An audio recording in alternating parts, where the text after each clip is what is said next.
Hey, welcome to the third or Tuesday night show. I'm sorry, y'all. I'm suffering, man. That hopefully everybody made it through Snowmageddon okay. Cause yeah, it was a little rough on the play out there shoveling and just doing foolishness. Trying to, that snow tried to kill my ass. Like and that's something to be talked about too. If you out there shoveling, make sure you check on older people who have health conditions and stuff, making sure they okay as far as their fronts are concerned. We got to help them. You got to help them because this is the stuff that came down the other day is the put your ass in the dirt stuff. All right. But before we get too far along, let me get some ones in the chat to make sure you guys can hear me. You can see me. Everything is copacetic. And I'm not just sitting here talking to myself. I do see some ones popping up. Thank you so much. All right, Lizzie B, got you. I got you. Rosamond. Appreciate you. Yeah, I just wanted to make sure you guys can hear me and see me. Otherwise, just so folks know, why does he always ask for that? Because sometimes I'll be on and I'll be talking and I'll be here by myself. And that's kind of sad. It makes me sad and lonely. Did I put the no, I did not put the thing in. Let's see, here's the link.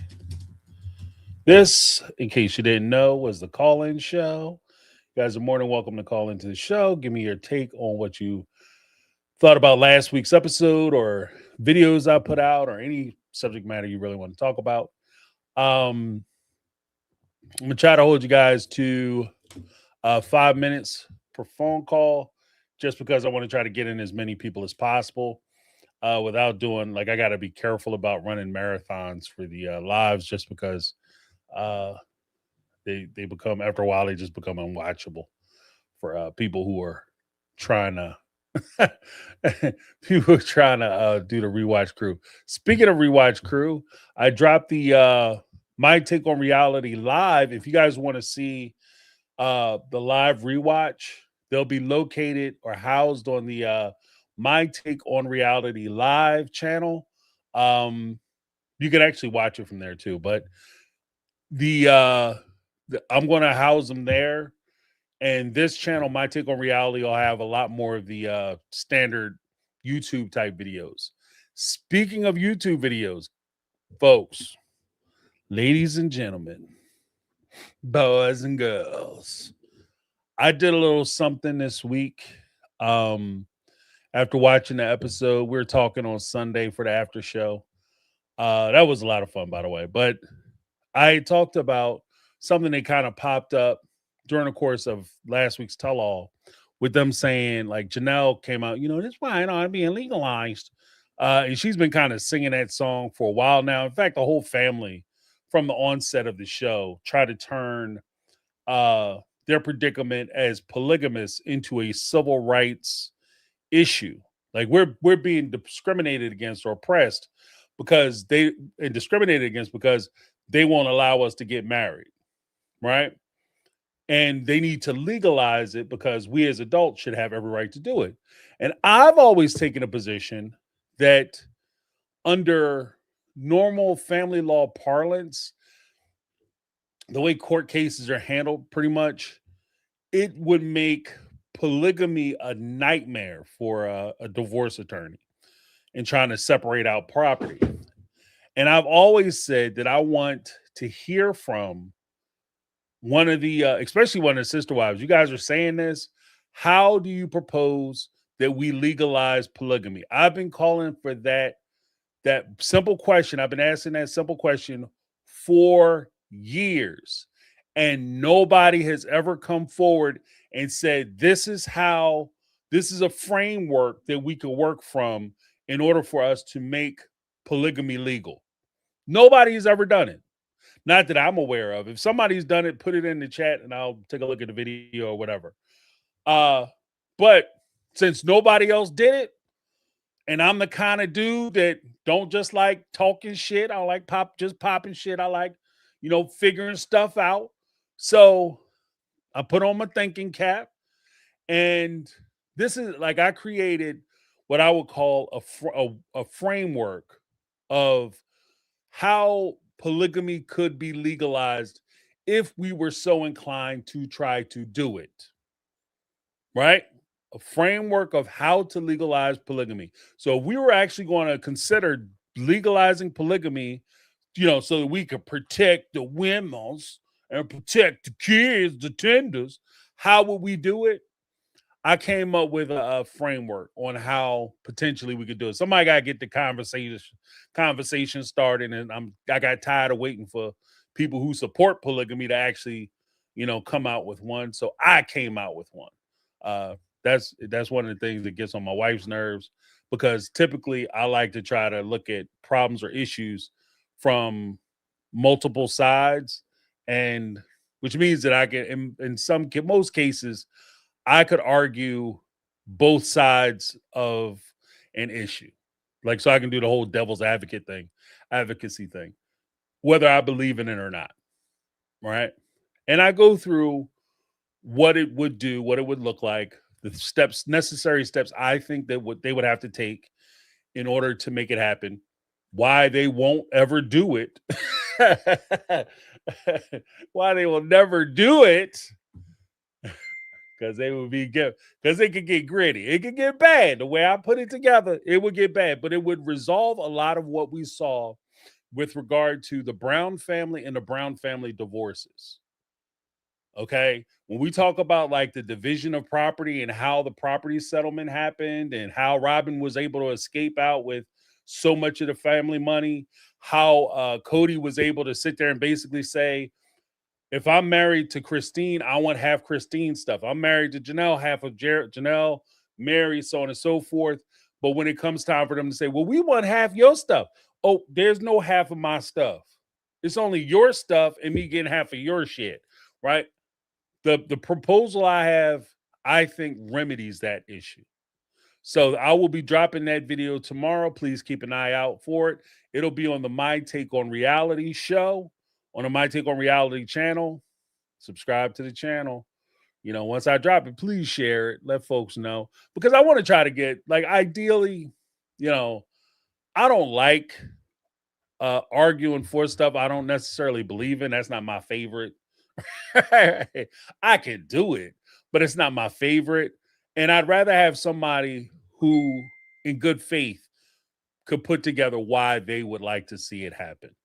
And it's not just because what I get the feeling of, to be honest with you, is when people say that they want to see polygamy legalized because they're part of polygamous families, it's more or less a wishing well where they just want the best outcomes for themselves. Why the hell is my phone dinging? They just want the best outcomes for themselves, no matter what's happening. And I think that that's the wholly inappropriate way to look at it, because if what you're talking about is creating legislation that is not just going to affect you, but is going to affect anyone who is in a like situation to where you are.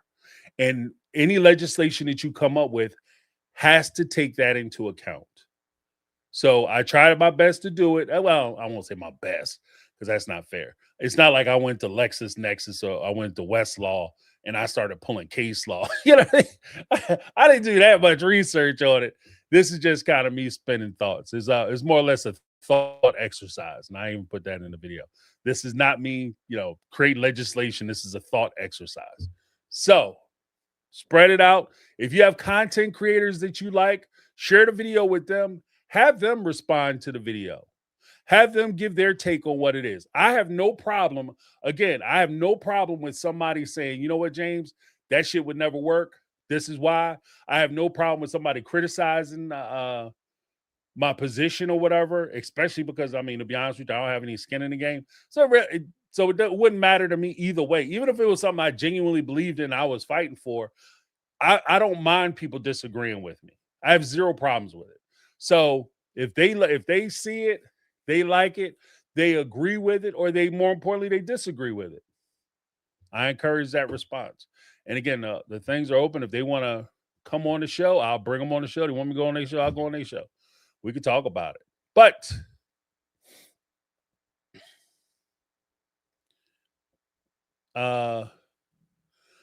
What's this, Lizzie B? That doesn't work like that because OG3 are not legally married to him. It's not fair. He is demanding half of their stuff, but they can't have half of his. I agree.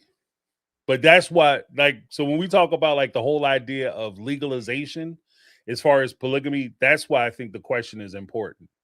Because not only, and I'll even give a little preamble, little sneak peek. The whole thing is this. My position is this. One, the methodology in which I'm talking about would make polygamy legal, meaning each wife in that situation would have protections and they would have access to Kody's things. They would be able to go after him for his personal assets that are not connected to them. They'll be able to go after him. And it's also the machination that I came up with would also make it very hard for them to hide assets or conceal assets in other people's names, or hide or conceal it or put it away and tuck it away, and this is not for you, this is for them. It'd be very difficult for them I'm not gonna say it's impossible, because a crook's gonna crook and a thief's gonna steal. So there will always be people who try to find the loopholes, but it becomes increasingly more difficult. The other part of it is this, is that if a legalized version of polygamy is presented, I would also, to go hand in hand with that legalization, that you have to do these certain things in order for you to bring people in and consider yourself a plural family. I would take the next step and say that if you don't do these things and you purport to be a polygamist family or have polygamous relationships or whatever, then they should increase your the criminality that you're culpable for. Meaning that, like right now in Utah, for instance, polygamy is viewed as almost like a ticketable offense. It's a summary offense. So you have, for those who don't know, in criminal parlance, you have summary offenses, which are basically like tickets, traffic tickets, citations, things of that nature. Oh, he caught you out, open container. Let me write you a ticket. You pay a fine. Blah blah blah. Maybe you serve 30 days in jail. Blah blah blah. Right. Then you have misdemeanors. That gets a little more serious. Misdemeanors, misbehaving.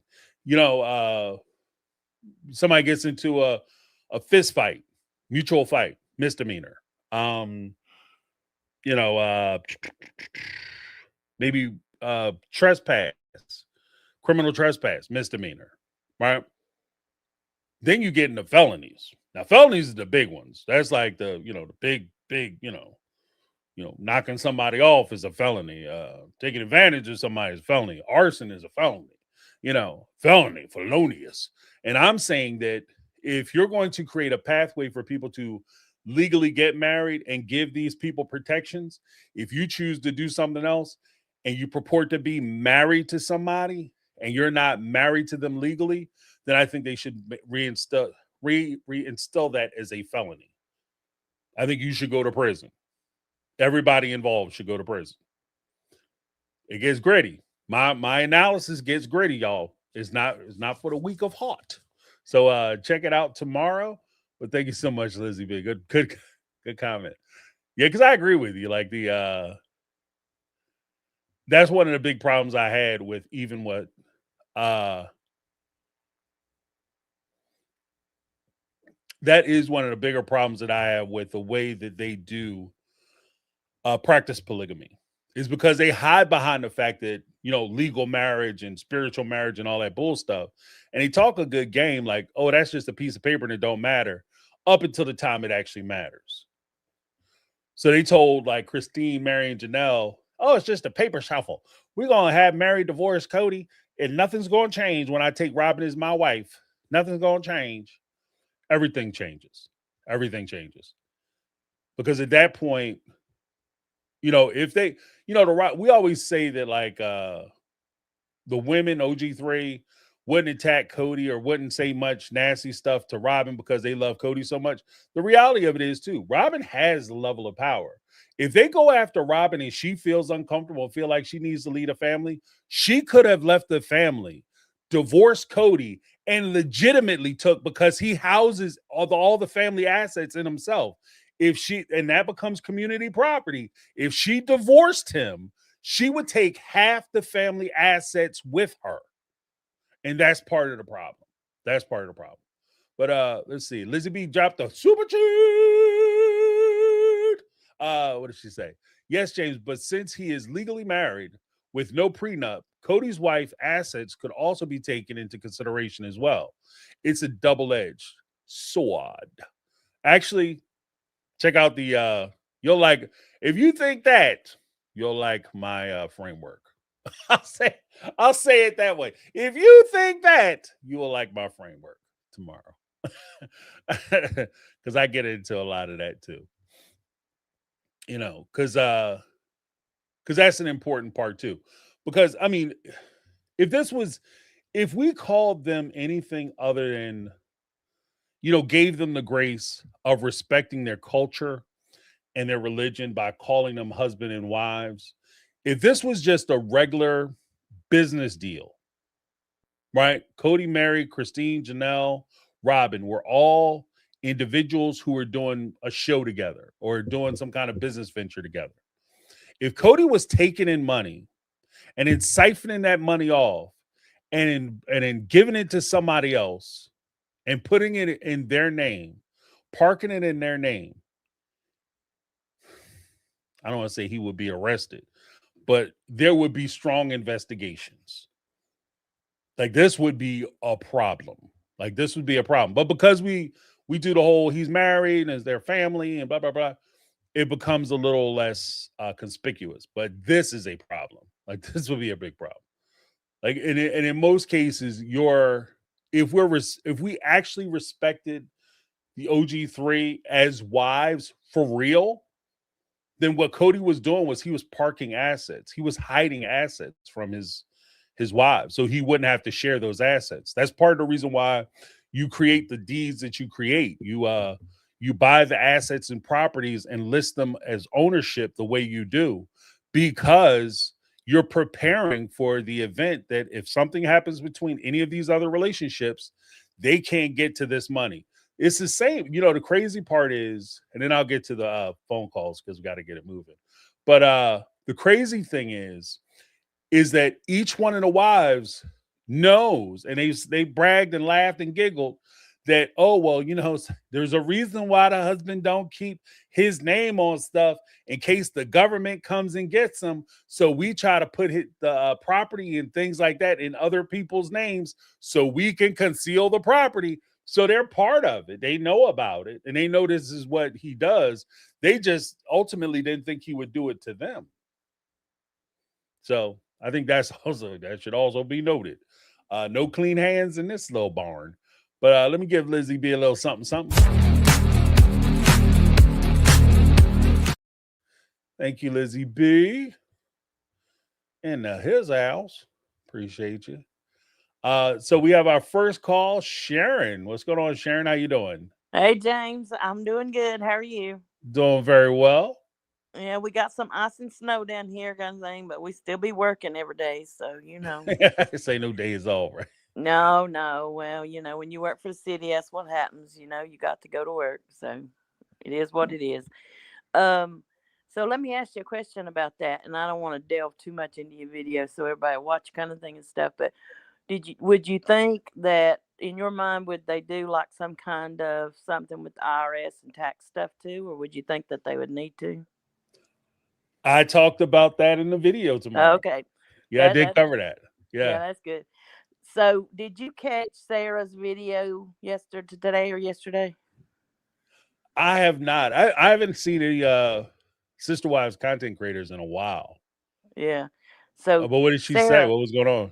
well, what she's talking about is she showed a little clip from back whenever Mary and Kody did the divorce, and then the divorce decree. Kody is sitting right there in Mary's house with Mary and Robyn reading it and saying that there would be no community property. Yes. Really? Yes. Yes, you need to go watch it. It was so good.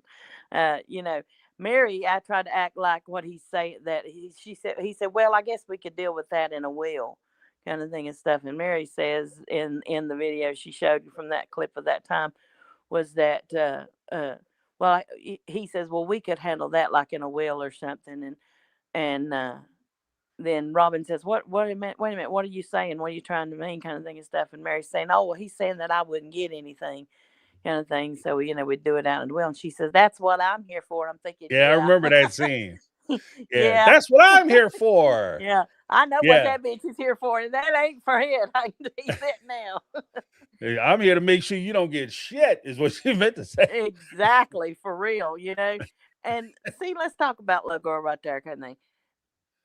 She Yeah, offered to do a surrogacy for Mary. yeah, But if Mary was saying, or was a in all the kids kind of thing and stuff in their minds, and that's she's the one that stopped all that or whatever kind of thing, why would you give her another one? yeah. She knew You that shit know, wasn't gonna happen. There was no way in the world where Kody was with Mary. There was absolutely 0% chance Kody was going to have a second baby with Mary when he didn't even have a second baby with the love of his life yet. for real, for real. I don't There's think he no would have way that ever shit done was it with happening. I don't even know had why another she baby. pretending that that was a thing. It's Yeah, no, actually no, no. cruel. To me, that's And the I cruelest think shit you can Robyn do. knew that when she made the offer. Right. Absolutely, For she real. knew that. Because here's the other part. Her and Kody had already talked about his relationship with Mary. Remember, you made this sacred covenant with me that I would Yep, never treat you where I'm treating these other heifers. Remember for that whole real. conversation? That's where that comes from. So there's no way that all of a sudden Robyn forgot. Like, come Exactly. on, no, Exactly. Yeah, no, you pull that shit over his eyes, but don't you try that with us because we've been watching too close and listening for too long. You know what I'm right? saying? Well, another thing with her, yeah, Kody paid the insurance. Well, let's see. You said you was paying your mortgage. Did was your insurance not with your mortgage? Oh wait, I bet homegirl wasn't paying her mortgage.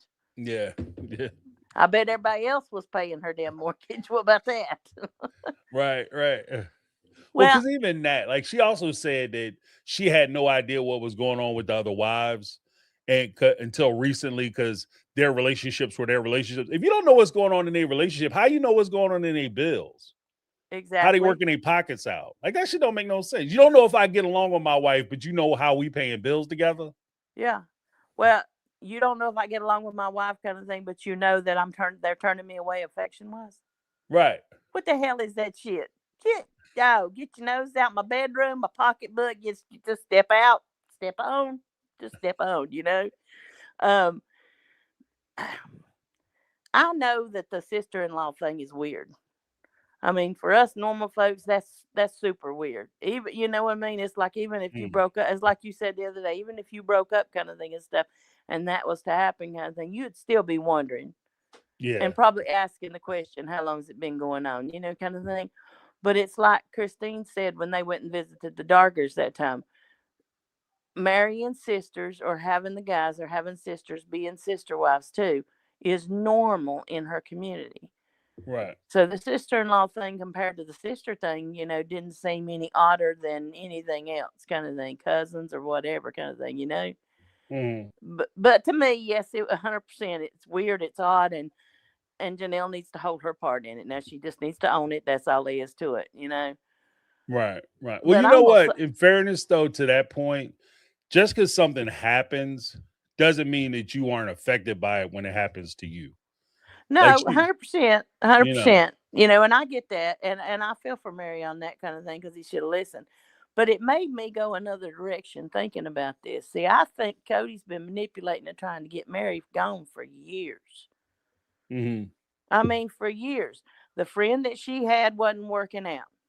It didn't work out with getting, bringing the friend that she had that she was friends with or whatever, or that they became real close friends. And then she was really hurt when that that didn't pan out. So how do you think he could run her off? Well, if he didn't get with one of her sisters, I said the second sister-in-law would be a best guess. If Right. if Janelle and her brother wasn't getting along, and Mary was telling Kody, I don't like the way Janelle's doing my brother, or I don't like, how this is going, kind of thing and stuff. Then Kody sees it as an opportunity. Okay, well, if I bring her in the family, maybe that'll make Mary leave. Then he brings Christine in, gives Christine all those gifts and stuff at that Christmas. You know what I mean? And Right. then Mary didn't get nothing that Christmas. But does the ring, melts the ring down and all that kind of stuff. See, I think he's been trying to get rid of Mary for years. For Mm. years. And when he wasn't going over to Vegas and wasn't seeing her or anything, and then she goes in and does that stuff and gets catfished and stuff, you know, then he gets all whoppy jawed and gets beside himself, kind of thing, because it happened. It's like him telling them, well, you're free to leave anytime, and he didn't know that that would mean that they would leave. Well, you're pushing them. I think he did the same thing with Christine. I think that was why he suggested the one house deal. He knew Christine didn't want to go back into that. They Right. had talked about it. He knew it even before he started making plans of it. But then, even when they're sitting there and having a conversation about it, and her telling the real estate agent, this is never, NEVER, capitals, never going to happen. So I Well, I think he mean, in did it as a fairness though, thing to try to run her off. kind of like the surrogacy thing, it was never going to happen because they would, first of all, they would have had to purchase the land outright. They had Right. to buy Coyote Pass outright. Then they would have to develop the land. And that potentially could have cost anywhere from like $1 to $2 million for them to do that. Then they have to go about construction costs, zoning approvals, construction costs, and do that whole song and dance. And by the time they're said and done, they're spending about $4 or $5 million on Coyote Pass. There's no way that dude was spending that money. They didn't have that kind of money to And spend even it. if he They thought he barely was going got to do it, Coyote his girl Pass Robyn paid was not off. going to let him. Hmm? Even if he was able to, even if he kept thinking towards that direction, Robyn was never going to let him. No, no. She The didn't whole want. thing, She wouldn't have wanted to spend all that money, because then she couldn't spend it the way she wants to. right. I think the whole thing with the big house, the reason why he proposed the big house wasn't so he could build a big house. What he was trying to do was he was trying to tie up Christine's money. So Yeah. if you could come up with a big ticket item and say, we're going to purchase this big house on this, we got to pay the land off, we got to develop the land, we got to save up the money for this big house. So when we sell your house, we won't have it to go and buy you a new house in Arizona. So instead, we're just going to have you guys rent. And then lo and behold, because this is one of the connections I made before, I think in one of my previous videos, it's funny because the same way they got the McMansion, the same steps that led to them getting a McMansion, they rented a house, and all of a sudden the owner of the house decided he was no longer going to rent it, he was going to sell it. And then they Right. purchased the McMansion. They did the same thing in the first house that they rented for Robyn when she got to Arizona. Yeah. The exact same thing happened. The exact same thing. The only difference was they hadn't sold their houses yet and they Right. didn't have the money. Yeah. Well, and it just, I feel for Mary, what all she's been through and what all they pushed her through and put her through and all that kind of stuff, and the bad way that Kody has treated her. She just got to me just a little bit when she talked about them not having empathy about her not being able to have a kid. And every time they talked about it, it was all, and yeah, how is Robyn supposed to know what them women did before she came along, for sure? But, you know, Christine Mm. had said it before, and Janelle seconded it, that, yes, well, they would sit down with her and tell her that they were pregnant and everything, before, they told everybody or told the whole family, kind of thing and stuff. And I get that, because I had my own infertility issues about getting pregnant and everything. But what else empathy were they supposed to have to stop having kids? Right, right. I mean, seriously, just seriously, you know, I mean, I don't know. It just sort of hit me the wrong way, because I'm just thinking, I get it. I get it that she, it's a hard thing to go through. I mean, I've, had a miscarriage, and I know how that feels, and I know how it feels to lose, to not be able to, and, month after month after month, and how what that kind of thing puts you through. And then we finally did get pregnant and had triplets. And then after we've had them about 3 years or almost 4, we lost one of ours. So, when you have these bad things happen to you in like story time, when we have these bad things happen to you in your life, it's not about what happens to you. It's about how you deal with what happens to you. Because if you let all these things bring you down and take you down and, make you look at that way that everybody needs to give you, or it causes you to have dark times or dark things and stuff like that. Listen, my little girl's gone from here and I ain't seen her in 20 some years. So if that's the mentality you have, I should go around shooting people in the face every day.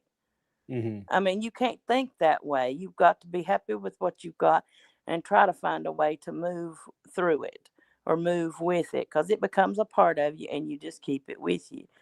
Well, the other thing, did you hear the same thing I heard? It was not in, because I went back and watched it. It was not in the episode with Mary's so-called apology from Kody and stuff. He didn't say it in there, or they cut it out, but they put it in this last episode. When they were talking, he said that he forgave her for what happened in Vegas. I'm surprised nobody's talking about it. Yeah. Well, because he had said before he forgave her, but clearly Yeah. he didn't. Like, Well, clearly, clearly, you Mister, I can't. don't hold grudges. If she says that, she don't know me. Yeah. You I'm can't. I afraid everybody forgive you, does and he know just you, keep buddy. bringing the shit back up. Like that's not forgiving me. Right. Well, he already said last night, the last one, Sunday nights, he was going to be bitter because uh they had talked crap about him. Well, dude, that's carrying a grudge. I mean, I don't know how else to say it. Right. And I know we've talked about Coyote Pass, and it wasn't so much a thing this last episode, but I want to know what they think. I guess it is just. Do you think it's just the Christine money, or the Christine money that he's thinking that they put in that nobody else put in? Uh, well, I think it's the Christine money in combination with the fact that when he had the wives buying, like basically when the wives were paying their bills, he was using family money to pay his bills, his and Robyn's bills, and I think they used their money to buy more shares in Coyote Pass. Right. Because I mean, the way I understood it was they paid $120,000 down, which paid for so many of the parcels. Then they had that lump sum due in, what was it, 23 or whatever kind of thing, that they had the lump sum. And Mm. Christine was gone, and so they did I may have the year wrong, but they did the split where it was Mary paid 25%, Janelle paid 25%, and Kody paid 25%, and Robyn paid 25%. Right. I mean, so Well, other than the money from Christine's house, which in my mind, they paid her $10 with it. So, okay, you can count your $10. I, they shouldn't be allowed to count whatever the value of her house is, because you can't, that's not according to the deed that what they paid for it right. to pay her for her portion. So, you know, they don't need to count none of that in my mind, kind of thing. Because I mean, to be honest with you, it's Well, I all mean, the stolen. problem It's they all have, to stolen be money, honest with you, anyways. like the straight up problem that they have is that they allowed Kody to list the deeds the way he did. So ultimately, how much you pay is irrelevant. Right. If you if you and a friend, if you and I decide we're gonna go down to the Lamborghini dealership, we're going crazy. We're gonna get a Lambo. We're gonna pool our money and get a Lambo. I give you half the money and you take your half of the money and we put the car in your name, that's your car. Yeah. You know what I mean? And the same thing, like when they were sitting there playing with Coyote Pass, and oh yeah, we all family and everything gonna work out because Kody said he'll take care of us. And you let him put that shit in his name, that's his land. Yeah. And if For you real. choose to pay on his land, that's your business. And that's how they got stuck. That's how he stuck their ass up for that money. For real. For real. Well, I think it's like you said, a crook's gonna crook and a thief's gonna thief. So I think Yeah. these men are probably gonna, because it's been the way it's been for so long, kind of thing, that even if you made them all legal, they would still try to find a way to Oh yeah, be. yeah. They looking for loopholes because they not trying to. And I even talk about that a little bit in the video. tomorrow. But that's one of the problems is that the reason why polygamy is the way it is because the people who benefit from polygamy like polygamy working this way. It's not working this way by accident. It's working this way by design. For So real. that they're not going to, oh yeah, let's give these ladies real power. No. And that's why, to be honest with you, because I kind of wrestled with the idea whether I should, like, well, maybe I'm going to, give somebody some bad ideas and they just going to go out and take my shit and put it into play. But the truth of the matter is they will never, and I will go on record right now for those who are going to say, James, you teaching them how to do. No, I'm not. Because the things that I talk about them doing and the consequences of them doing the things that I would suggest that they would have to do in order to get it legalized so it would make sense, they would never, ever do because it would cost them too much money. It would Right. cost them too much power. They would never do it. Like, Yeah. I feel completely safe. Well, and see, that's the thing as far as Janelle. I think that's where her head goes. Is she goes to that logic business sense and thinking these guys are going to do that, and that's not what it's about for them. Right.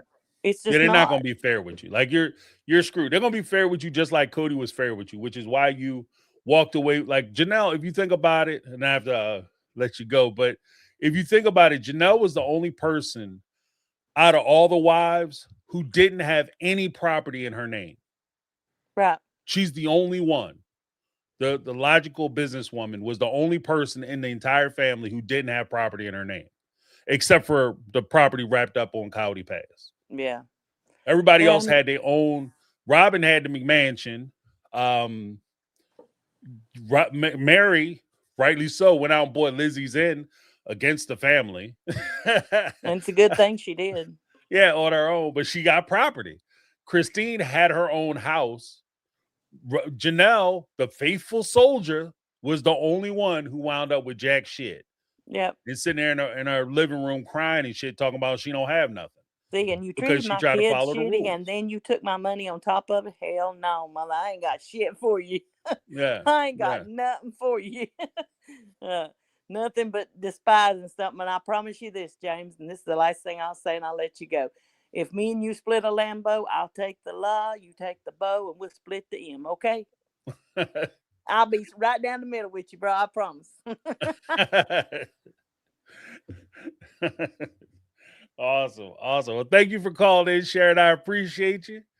Yeah, all right, brother. You have a good night. You too. You take it easy. All right. What is it? Sarah Fraser brought up the fact that she thought the show was treating Janelle bad because she's on her way out. That's funny. Because somebody on Sunday night in the after show said the same thing. In fact, that said person ran a poll. Not saying Sarah Fraser watched my show, but, I was maybe, confluence of thought.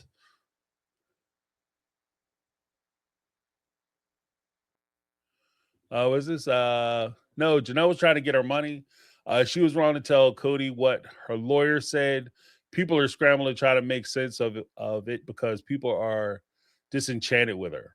Oh, you talking about the backdoor deal? Yeah, she never should even mention that shit to Kody. And she was scrambling to get her money. She was desperate for her money. But that also kind of indicates that, if Kody could have somehow, some way pushed it forward, she would have begrudgingly, oh no, she might have went with it. But I think that there's also a point too where, in fairness, it's not necessarily that,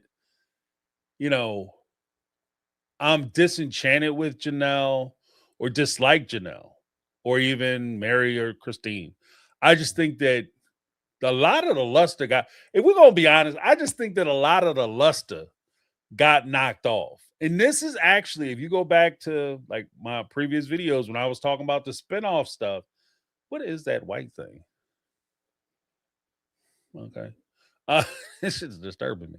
But when you go back to the spin, like they're talking about the spinoffs, one of the things I talked about is that when you remove villains like Kody and Robyn and you start to focus on the OG3, we may very well see some things and learn some things about them that we do not like. And that's just because they're people and they're not perfect. We gonna see some stuff like, whoa, I didn't realize, I didn't know they had that going on. But in fairness, I rather I've always said that if you're gonna love me, you have to love me with my faults, not despite my faults. Like love me, you have to love all of me. You have to care for all of me. If you want to know me, you have to know all of me, not just the parts you like. And I think that if we're going to uh, you know, celebrate, be fans of, or get behind and support any of these folks, especially if we're holding them as examples for how women who are in hard or difficult relationships need to conduct themselves, we should make sure that they are the type of people who are worthy of being role models for us and not necessarily just people who like, whoa, they seem kind of cool. And then like 2 months later, you find out like, oh, what the hell? Like, how many people? That's all I'm saying. So, but thank you so much, Christian. Let's go to Megatron. Got Megatron up next. Megatron in the house. What's going on? How you doing? Yo, yo, what's going on, James? How you doing? Listen, man, staying warm and out the way. That's all I Okay. can do with this, with all this mess out here. Trying to get you. I'll tell you, Mother Nature, I don't know what I did to her, but I'm sorry. When you first came on, listen, because I was walking the dogs and they saw, I don't know what it was that they saw, but they took off and my brain didn't process it fast enough. So anyway, I ended up face planting in the snow out there because I wouldn't let the leash go. Right. So then they clicked like, let the damn leash go, fool. So I let the leash go and they kind of went on, but they came on back. But Oh, yeah, so I was like, I'm done for the day. These y'all animals, y'all take them out, y'all feed them. I don't got nothing to say to them today. right. I'm good. You know what? Like, I'm My all dog right. did that to me one time. Like I was on a like because the dog I had never pulled, she was never a puller. Like she was a really good dog. But one time, just so happens that she was a car chaser, like she, trucks and shit just didn't like them. And she saw a truck, she started barking, and she was a strong dog, like she was, pie. Right. And I just so happened to be standing on top of a sheet of ice at the time. That damn dog pulled my ass. I was on the ground, and then all of a sudden she barking, ah, ah, ah, ah, ah, and I hit the ground, boom, and then she turned around, come over. Yeah, look at you like, I'm so sorry. I be tripping. I don't know what I was thinking. I'm sorry. My bad. Daddy, yeah, like that's kind of like they knew I was pissed. Like I had the crazy because I was like, you know what? I ain't even called for them, try to run behind them. If you want safety and warmth and food, you bring your ass back. I ain't even about to chase. I walked straight in the house and they come down behind me. But other than that though, I'm good. I'm good. I'm good. But the show from Sunday, like we didn't get anything new. Like I don't know Right. about no. It was more so of a mask off situation for me. Like, well, I mean, we kind of already knew Robyn was a bitch, but her mask was completely off. Janelle's was completely off. Like when she was talking about how she knew Mary had a problem with her putting food down the drain. And then her sorry ass would go and put more food down the drain. Like, yeah, like we didn't know that, but we kind of already kind of suspected some shit like that was going on.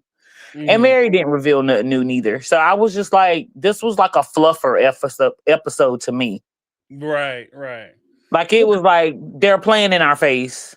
Yeah. Because even with like the one thing that and I know people like Mary, and I get it, but the one thing that annoys me to no end about Mary is that Mary is almost like the consummate hype man for a TV show. Like she's a teaser. So she comes out, they have like what they call sizzle reels or tease reels. Where Right. she'll come out and she'll like, in this week's episode, we have da da da.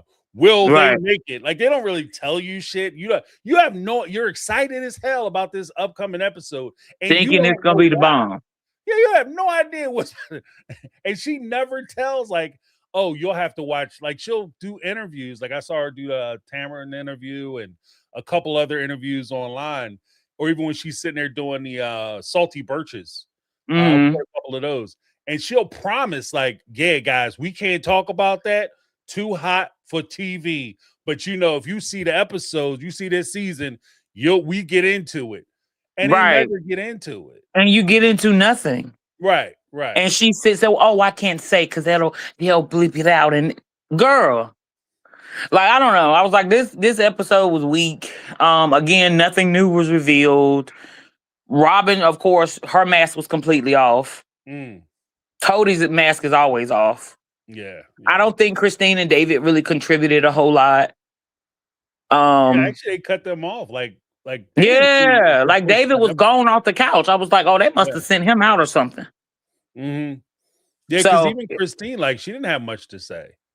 Yeah, and then when they were like revealing Janelle's misdeeds, she was kind of quiet. Like she had no reaction at all. And so I'm sitting here like, they're showing you that she's talking shit about your husband that you're so fascinated with, and you're not saying anything. And I'm like, Right. Well, so it was just kind of like a mask off situation. But you know, I've been on Janelle's ass for about over a month or so now.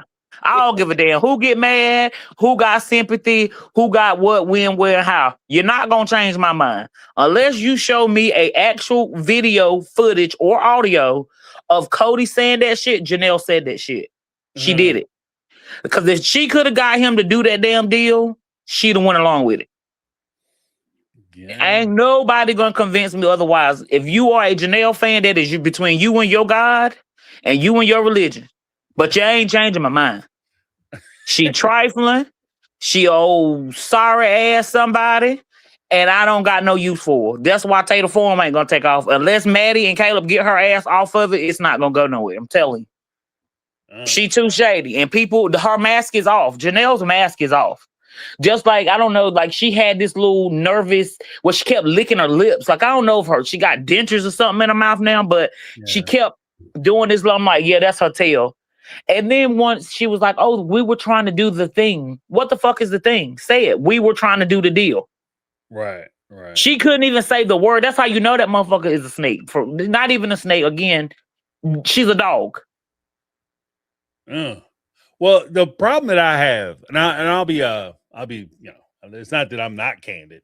The problem that I have is that one of the things that has always given me pause is that I feel like sometimes when Janelle describes things, she looks at it from the perspective of what's in the best interest of her.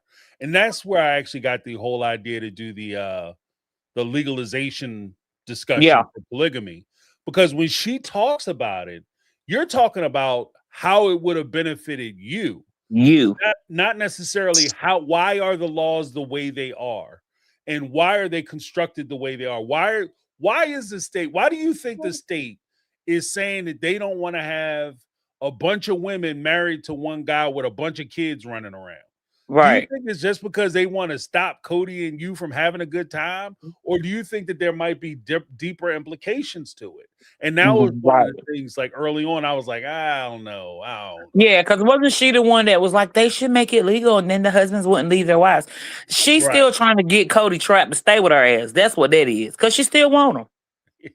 So but I said, James, I said this shit last year. I said, I call her with a hawk on the wire. She waiting on Robyn's ass to come out of the picture so she can move her thick ass on back in there. I said it.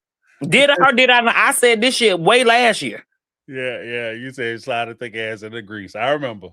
Yeah, because that's literally in her mind from a woman's perspective. And I don't care who get mad. Y'all can get mad all day. But from a woman's perspective, she's trying to basically figure out a way to get Robyn's ass out of the picture so she can sit there, like I said, in the doorway with her robe. Now, said the brown cow. Oh, you're back, Kody? That's what she's waiting on. Yeah. 'Cause the She's only doing thing really, everything she can to piss. And when Kody said him and Robyn were fighting, did you see the smirk on her face? Like, yeah, them niggas is fighting. And she, what's her name? Robyn saying, "I'm gonna get legal on Kody." She was loving every minute of it. From a yeah, woman's perspective, oh, you broke up my marriage and think you finna live happily ever after. Let me just sprinkle my little 2 cents in and break up your marriage. right. And I can hoard him back my way. Well, that and the fact that I think that even in that respect, Janelle, there's certain things you know about your spouse or significant other. You know what buttons to push. That's actually what makes, lovers far more dangerous than enemies. Right. You know how they function.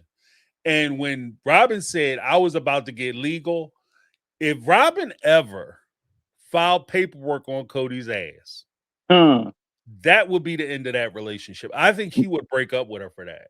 I don't think he could handle it. Her I go don't even there think he and will break smash up, his house. James. Hmm? I have a sinking feeling that he will take him, her, and everybody in the house out. Yeah. Don't be home. If she filed paperwork, don't go home, child. Yeah, Don't go like she home. gonna have to be completely gone with the kids because that Yeah. fool, I don't trust. I don't know. It's something about him that I feel in my gut that he would be the one to do something like that. Yeah, family annihilator. Like you would, it would be nuts. It would be Yeah, nuts because I don't think he could. Because he couldn't handle he what wouldn't be he able to called handle it. betrayal from the people he didn't like. Right. There's no way he's gonna be like, oh, I'm in love with this woman, and she take his ass to court and try to tell and when and that's the whole thing.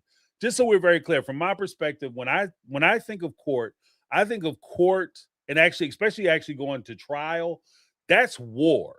So Yeah. you pull out all the stops. Like if I got to take you to court, and especially if I'm paying for an attorney or I'm paying for legal advice, I'm paying for filing documents. We're at war, and Right. so there is no safe harbor. Like I'm coming in, I'm gonna do what I got to do, say what I got to say, and it'll get nasty. And And the so, truth will out, as they say. The truth will out. right, And right, Robyn knows you have sat there and she has collected evidence for 15 years. And you stupidly enough, told her every single thing. And I think the fact that he aligned himself with Janelle is what really pissed Robyn off.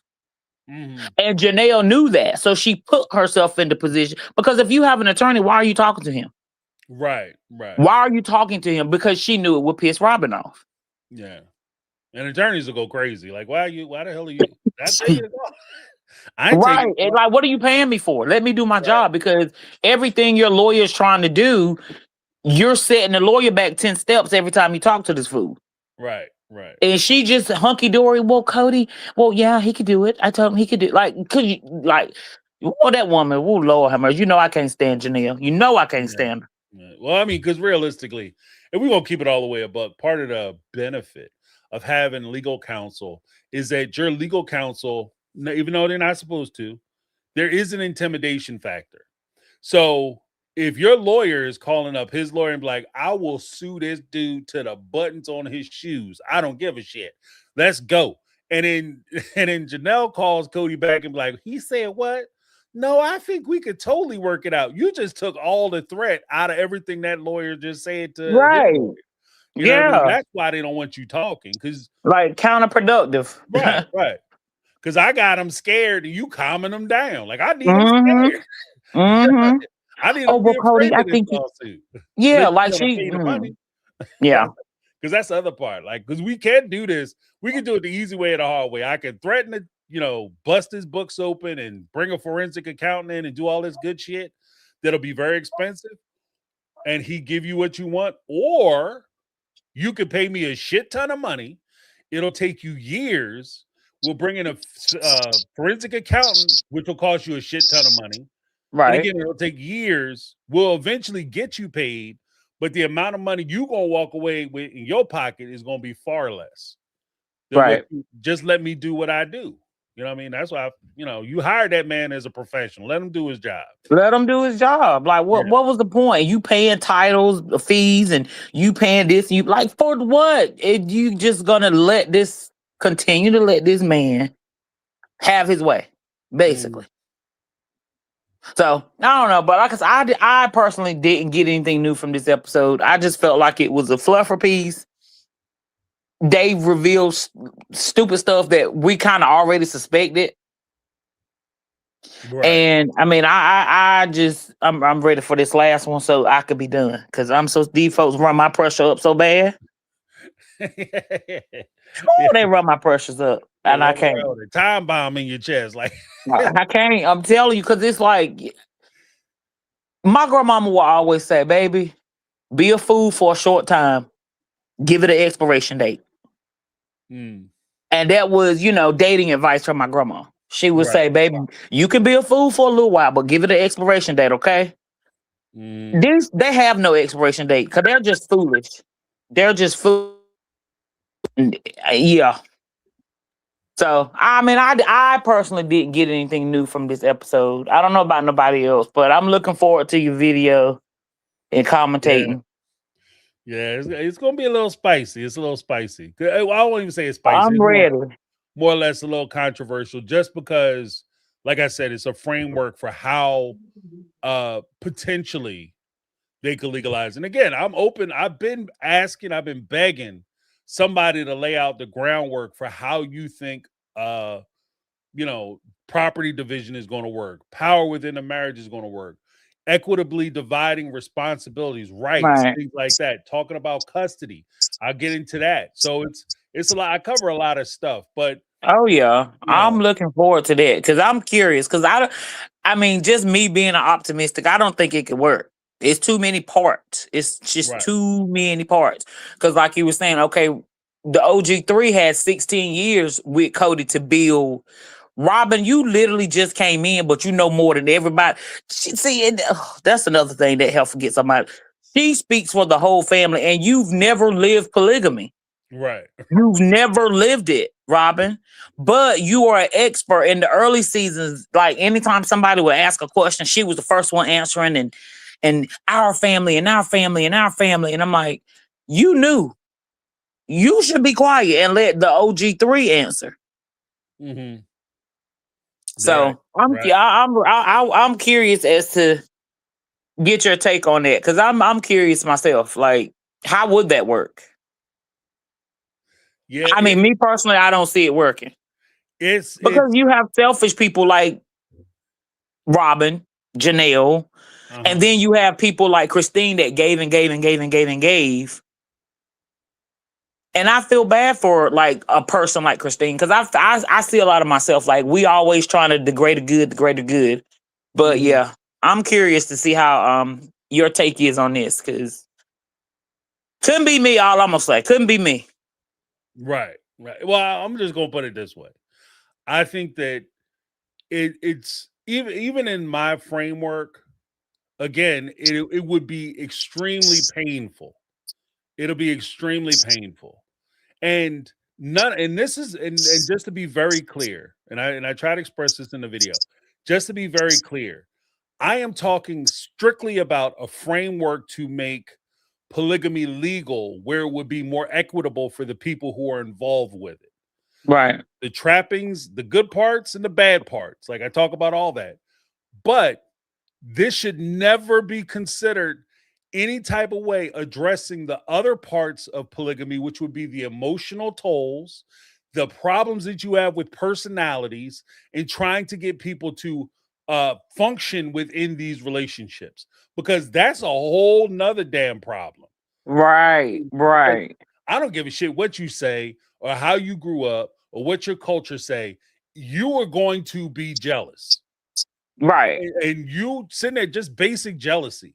And you telling me that I shouldn't feel jealous and I should be okay and I should ignore that feeling because it's evil. All that's nice to hear, but that's like me when if I'm walking through my bedroom and I catch my pinky toe on the corner of my bed. You can explain to me all day that you're fine, your foot ain't broke, it don't hurt that bad. Right. But that's not gonna stop me from rolling around on the ground cussing. That part. You know what I mean? I Because don't give a how shit what can you you talking tell about. me my feelings? Like I Right. think that's to me, it's that is I don't know if it's upsetting or appalling or I don't even know what word there is. That shit is Yeah. disrespectful. You telling me that my feelings aren't valid, that the feelings I'm feeling aren't real. What kind Right. of shit?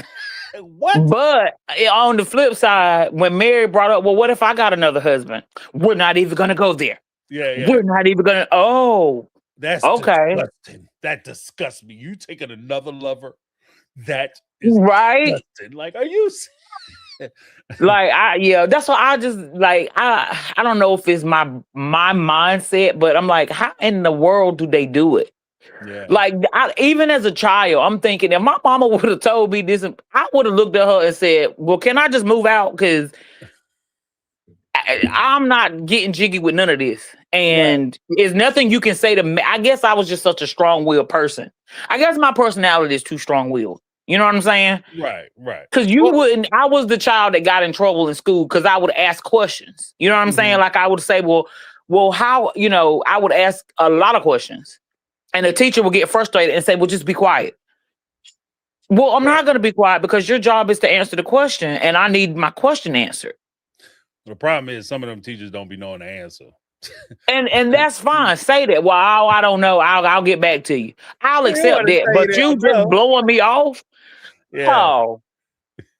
So yeah, I don't know. But I'm curious. But like I said, I didn't get nothing new out of this episode. Nothing we didn't already suspect or already knew. I'm ready for it to be done and did. I heard that. That's it. That's all I got. All right, Megatron. Well, thank you for calling in. All right, I will be watching. All right, hopefully the fam's doing well. Tell everybody I said hello. I definitely will. Thank you. We hanging in there. One day at a time. One day at a time. Both hands. If not both hands, at least the fingertips. You know what I'm saying? One day, 1 minute. Like I tell my family, if you got to take 1 minute at a time, take 1 minute. You got to take 1 hour at a time, take 1 hour. Damn right. Either way, though. Yeah. But thanks for taking my call, and I'm interested to see this video and the rest of the calls for tonight. All right. Well, thank you, Megatron. I appreciate you. All right. Good night. Have a good night. All right. First episode when she said they had time to go to the movies alone while everybody will watch her kids. I be chilling in the movies and shit. Talk about old girl Janelle. We got Michelle up. What's going on, Michelle? How you doing? Hi, good evening, everybody. Hope you're all doing well.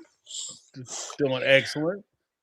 I had a theory that I wanted to run by you, and this is like real deep conspiracy, probably giving Kody too much credit, really. But it seems strange to me that he used the word, he wanted to help the women feel released. Now, where else did he use the word released? With the church, wasn't it? Is there a little part of Kody that is like, they're not going to tell me I'm not good enough to release these women myself? I don't need you lot doing that. I'm going to do it. That's what I'm wondering. Maybe he wants to sort of drive it home a little bit to them. Your services are obsolete and no longer needed. They are surplus to requirements. I, the Kody Brown, of the Kody Brown family, am releasing these women. All right. Yeah.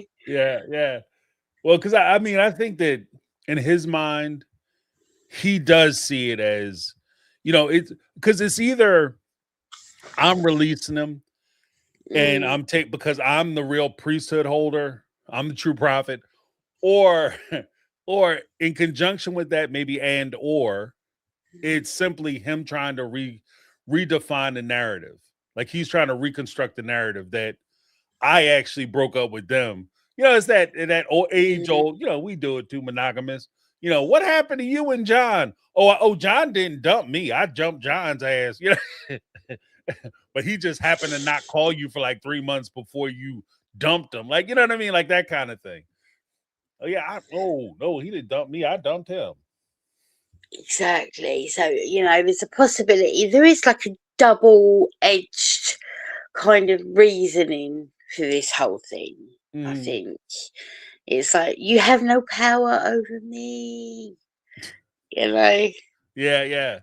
Well, because he also wants to do the whole if I forgive you and I'll say I forgive you, I'll apologize, do whatever, but you are not truly over me until you stop talking about how bad I treated you and talking about your experiences. Because ultimately, that's what he cares about. That's what it's like. That's what this whole thing has been about. Like he wants them to stop talking bad about him. Mm. You know what I mean? So I But released you. Stop talking bad about me. I'm just waiting for him to say it. Stop talking bad about me. it's just, do you remember that phrase, scuzz bucket? Yeah. Mm, yeah, if it quacks like a duck, walks like a duck, runs to the toilet like a duck, it's Kody Brown, you know. Well, anyway, I'll let you fine people get on with your evening. I'm going to have to go to sleep because, as you can see, at the moment I'm operating on like 0.1% capacity. So I shall let you guys go. But I love you the world. I'm going to top my phone up in the next day so that my subscription renews. I'm so sorry, darling, but my brain has been on the wonk. So normal services will be running soon. All right, love you all. Have a All right. wonderful rest of your week, guys. Have a good one, Michelle. Take it easy. Bye. Awesome. It's awesome. UK Michelle. She's on the other side of the world. So she might be a little tired. I'm privileged at the fact that she decided to call in. But thank you so much, Michelle. Somebody wrote something.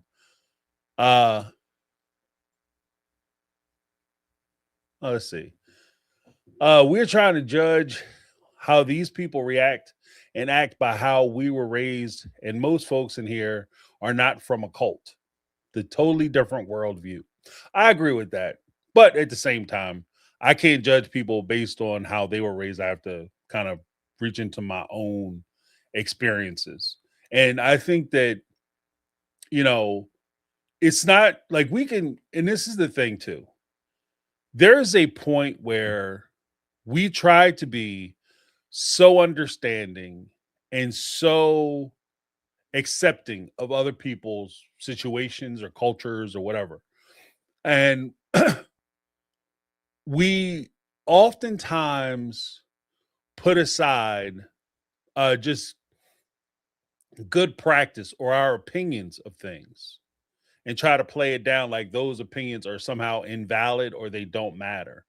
And I think that what some of the people by us trying to say that they think this way because they grew up in a cult or this is how they were raised, it does a couple things. First thing it does is it assumes that this is actually how they think and why they think the way they think, and they do the things that they do. Just because you grow up in a certain set of circumstances doesn't mean that you are automatically subject to those circumstances. You could rise above and beyond the circumstances in which you were born, raised, or cultivated. Number two, when you come through these types of situations, it doesn't necessarily mean you believe any of it. There are people who've been raised in the AUB, and hell, Mel and Corey, they were raised. Mel is the daughter of the damn prophet, and she's not a polygamist. And so it would be, I think it's unfair for us to say that this is how Mel thinks because she was raised in it. She was raised in it so much, like I said, her father's the prophet, the person, the guy, the standard bearer. Uh the other part of it is that I think there's also a point where we do a disservice to people who may be in these circumstances. Because one of the things that empowered the Brown family, the kids, the wives, was the fact that they came into contact with people who did point these things out. Maybe not necessarily like we can't point things out in a nasty, mean, or curt way where we're making fun of them per se, but we can point these things out and say, this isn't appropriate for your husband to bring home your sister-in-law, date her, go behind your back, go to lunch with her, meet up with her behind your back. Then she comes to the family, comes to you and to him talking about, I need to be in the family. And then he says, okay, against your will, and he wants to get married on your birthday.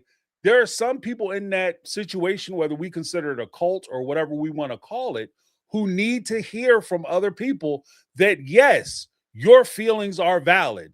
Yes, he is being offensive. Yes, this is something you should be mad about. No, you should not feel upset, angry, embarrassed, or ashamed that you feel a certain kind of way, that you are being slighted, especially when you take into account that the people who are criticizing you for how you feel would never allow you to treat them the same way. Let me say that one more again. The people who sit there and criticize Mary for being jealous about Janelle coming into the family because she was married to his brother-in-law are the same people, Kody, who would never let Mary sit there and disrespect his ass that same way. It's kind of like what we talked about with Megatron just a few moments ago when Megatron had said that they went to the 20th anniversary and she said, well, Mary, well, how would you feel if I took another, I had a husband and I was doing you how you were doing me? Oh, that's completely unacceptable. Oh, I would never do that. Because you respect him more than he respects you in this situation. And it helps, I think, when people say that this isn't appropriate. And that's why I think that, like I said, that's why I'm not embarrassed or shying away from the fact that, yeah, I will give my perspective on things based on whether it's because of how I was raised or information I took in or studies I've read or, classes I took when I was in college, whatever makes me me, I will give my perspective. And I invite people to disagree with me because I want to have a bigger discussion, not just me saying you guys are wrong because you're assholes or the easy out. This is a cult, so they're just bad people, or the men in this situation are all evil.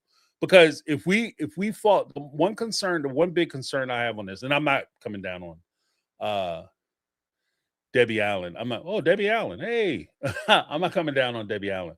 I'm just saying the one criticism I would have to that is if I sit and I make that same excuse for those women on why they are being treated the way they are and why they accept it, whatever the case may be, why they stay, blah, blah, blah, because this is how they were raised. Remember I said I could do both sides of a discussion. If I was going to be on Kody's side or any men's side, I would be making that same argument to support Kody. I would be making the same argument to support Robyn. It's not their fault. This is how they were raised. Well, Kody didn't grow up in AUB. No, he didn't. But he grew up in basically the LDS, which is very closely aligned to the AUB in some respects. It's just that the AUB takes that faith to the next level. They take it to the next step, the more fundamental step. So he just became more radicalized in his religion. But based on his relationship with his father, is he such a hard dad, or why is he such a bad father? Did we ever talk about his relationship with his father? Like it's easy to do that. Like if I was, like I said, if I believe this, then I would also have to excuse Kody's behavior. Of course he's gonna rip them off because that's how he's raised. And he didn't become a member of the AUB until he was 20. Do you realize he was a member of the AUB longer than he was an adult, or definitely longer than he was an adult, longer than he was alive. So during the time that he was alive, he became about 20 years old. He went away, came back on a mission. He was LDS.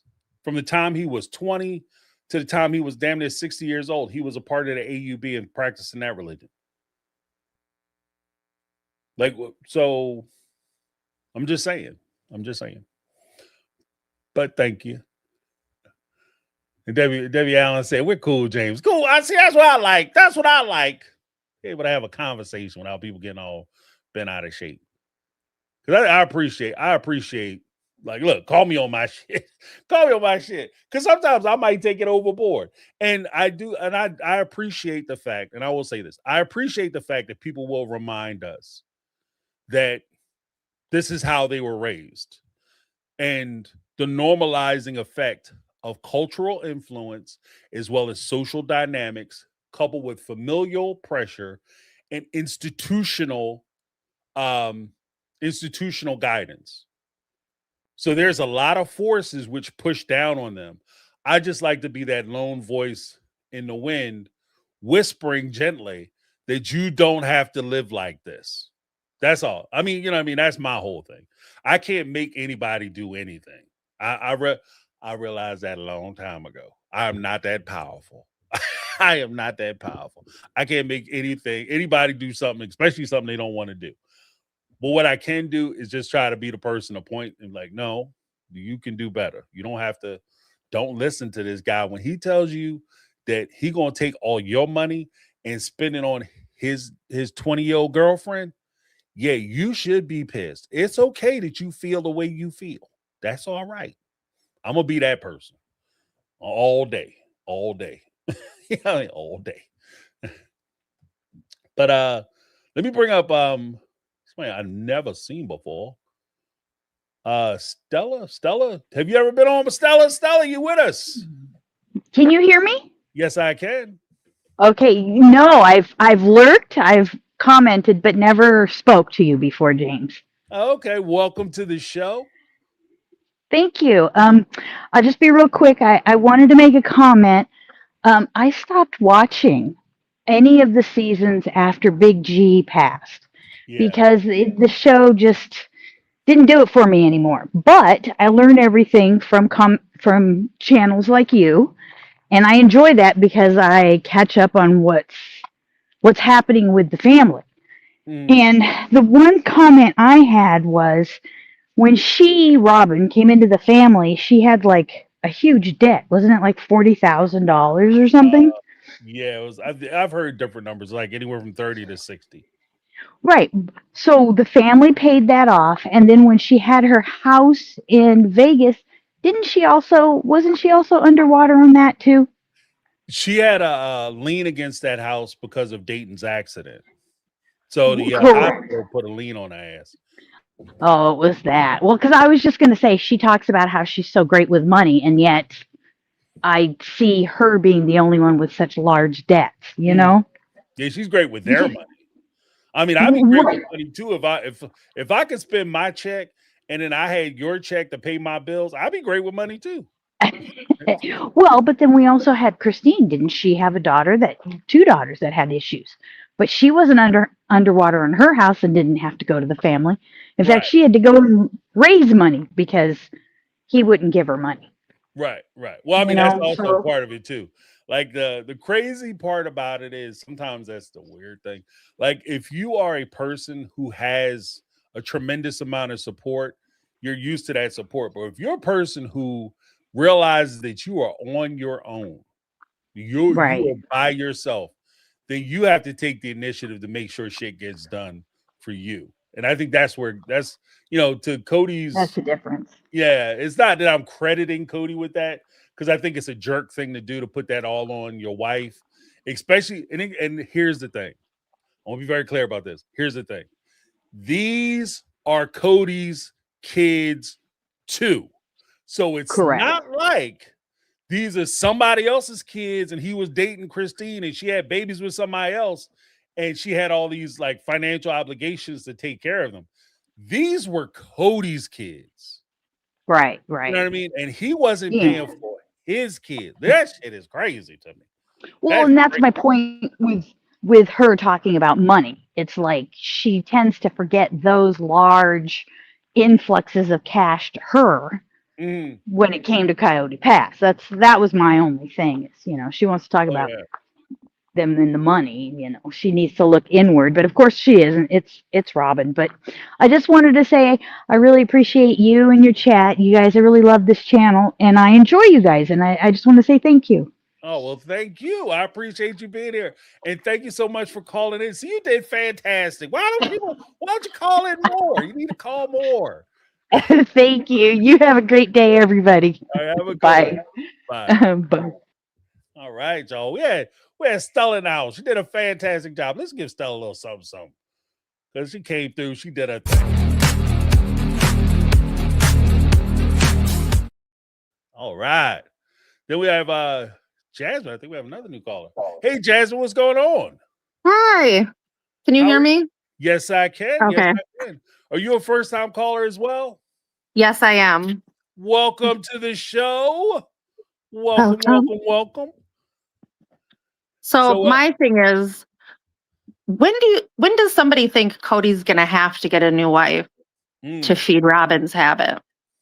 Because that HELOC thing they did, I don't think that's gonna be enough. The HELOC That is not gonna be enough. In my opinion, my humble pedestrian opinion, not a financial planner. My goal in life is to keep the stuff that I've somehow been able to cobble together and acquire.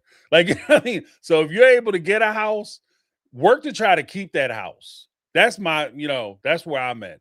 And that HELOC loan opens them up for so much. Like, I don't have a problem with HELOCs. So the HELOC loans, home equity line of credits, has a place. They have a place. It's a tool, right? But basically what you're doing when you take out a HELOC loan is you're taking out a credit card using your house as collateral, right? Idea. If he took out a HELOC and he had a limit of, if he will tell 750,000, if he's responsible with money, I wouldn't be concerned that he's going to blow through that 750 on dolls, cheap jewelry and cruise art, right? But this is him. I'm like, he's going to blow through that money because it's available. Yeah. And then once you get, like, that's how you get behind the 8 ball. And then the one thing that I've always kind of felt personally, I don't know where people are, but this is just my personal opinion. I think that banks, financial institutions, and things like that will set your ass up so that they can create a pathway to get your stuff. Yeah. So, I know a bank wouldn't approve me for this loan if they didn't think I could get it. Oh, they will. If you have a nice enough house, hell yeah, they'll approve you for the loan. And they'll hope they'll get it back. Right. Because they'll hit you with the lawsuit, so you still owe the money. Then they'll turn around, hit you with the fines because you're late paying the money. Then they're gonna hit you with costs because they got to get their money back. And then they're gonna come and take your house. And at the end of the day, you still owe them money. Yeah. So you're basically paying them to take your shit. I just, like, when he did the HELOC thing, worst possible thing. Can he get another wife to replace the other wives to replace his money? I don't think so. And I think it'd be a bad idea just because of this reason. I don't think this show has that much longer to last on air. Well, then I wonder if Janelle still, feeling it for Kody. I wonder if she is going to get back with him at some point, because he might have to put her on the back burner because at least she has like a normal job. Yeah. And neither one of them have any job except the show. Right. And why they get paid more, I have no idea. Yeah, he's gonna have to pull off the bench. He had to pull. Yeah, someone in that house is gonna have to get a job quick. Yeah, get off the bench. I'm putting you in, Janelle. I'm gonna sub you. Because even then, like, one of the precepts that I've said, and I kind of went a little crazy on Sunday because I didn't like his little comment about talking down about construction workers and I didn't either. Drivers. That annoyed the hell out of me.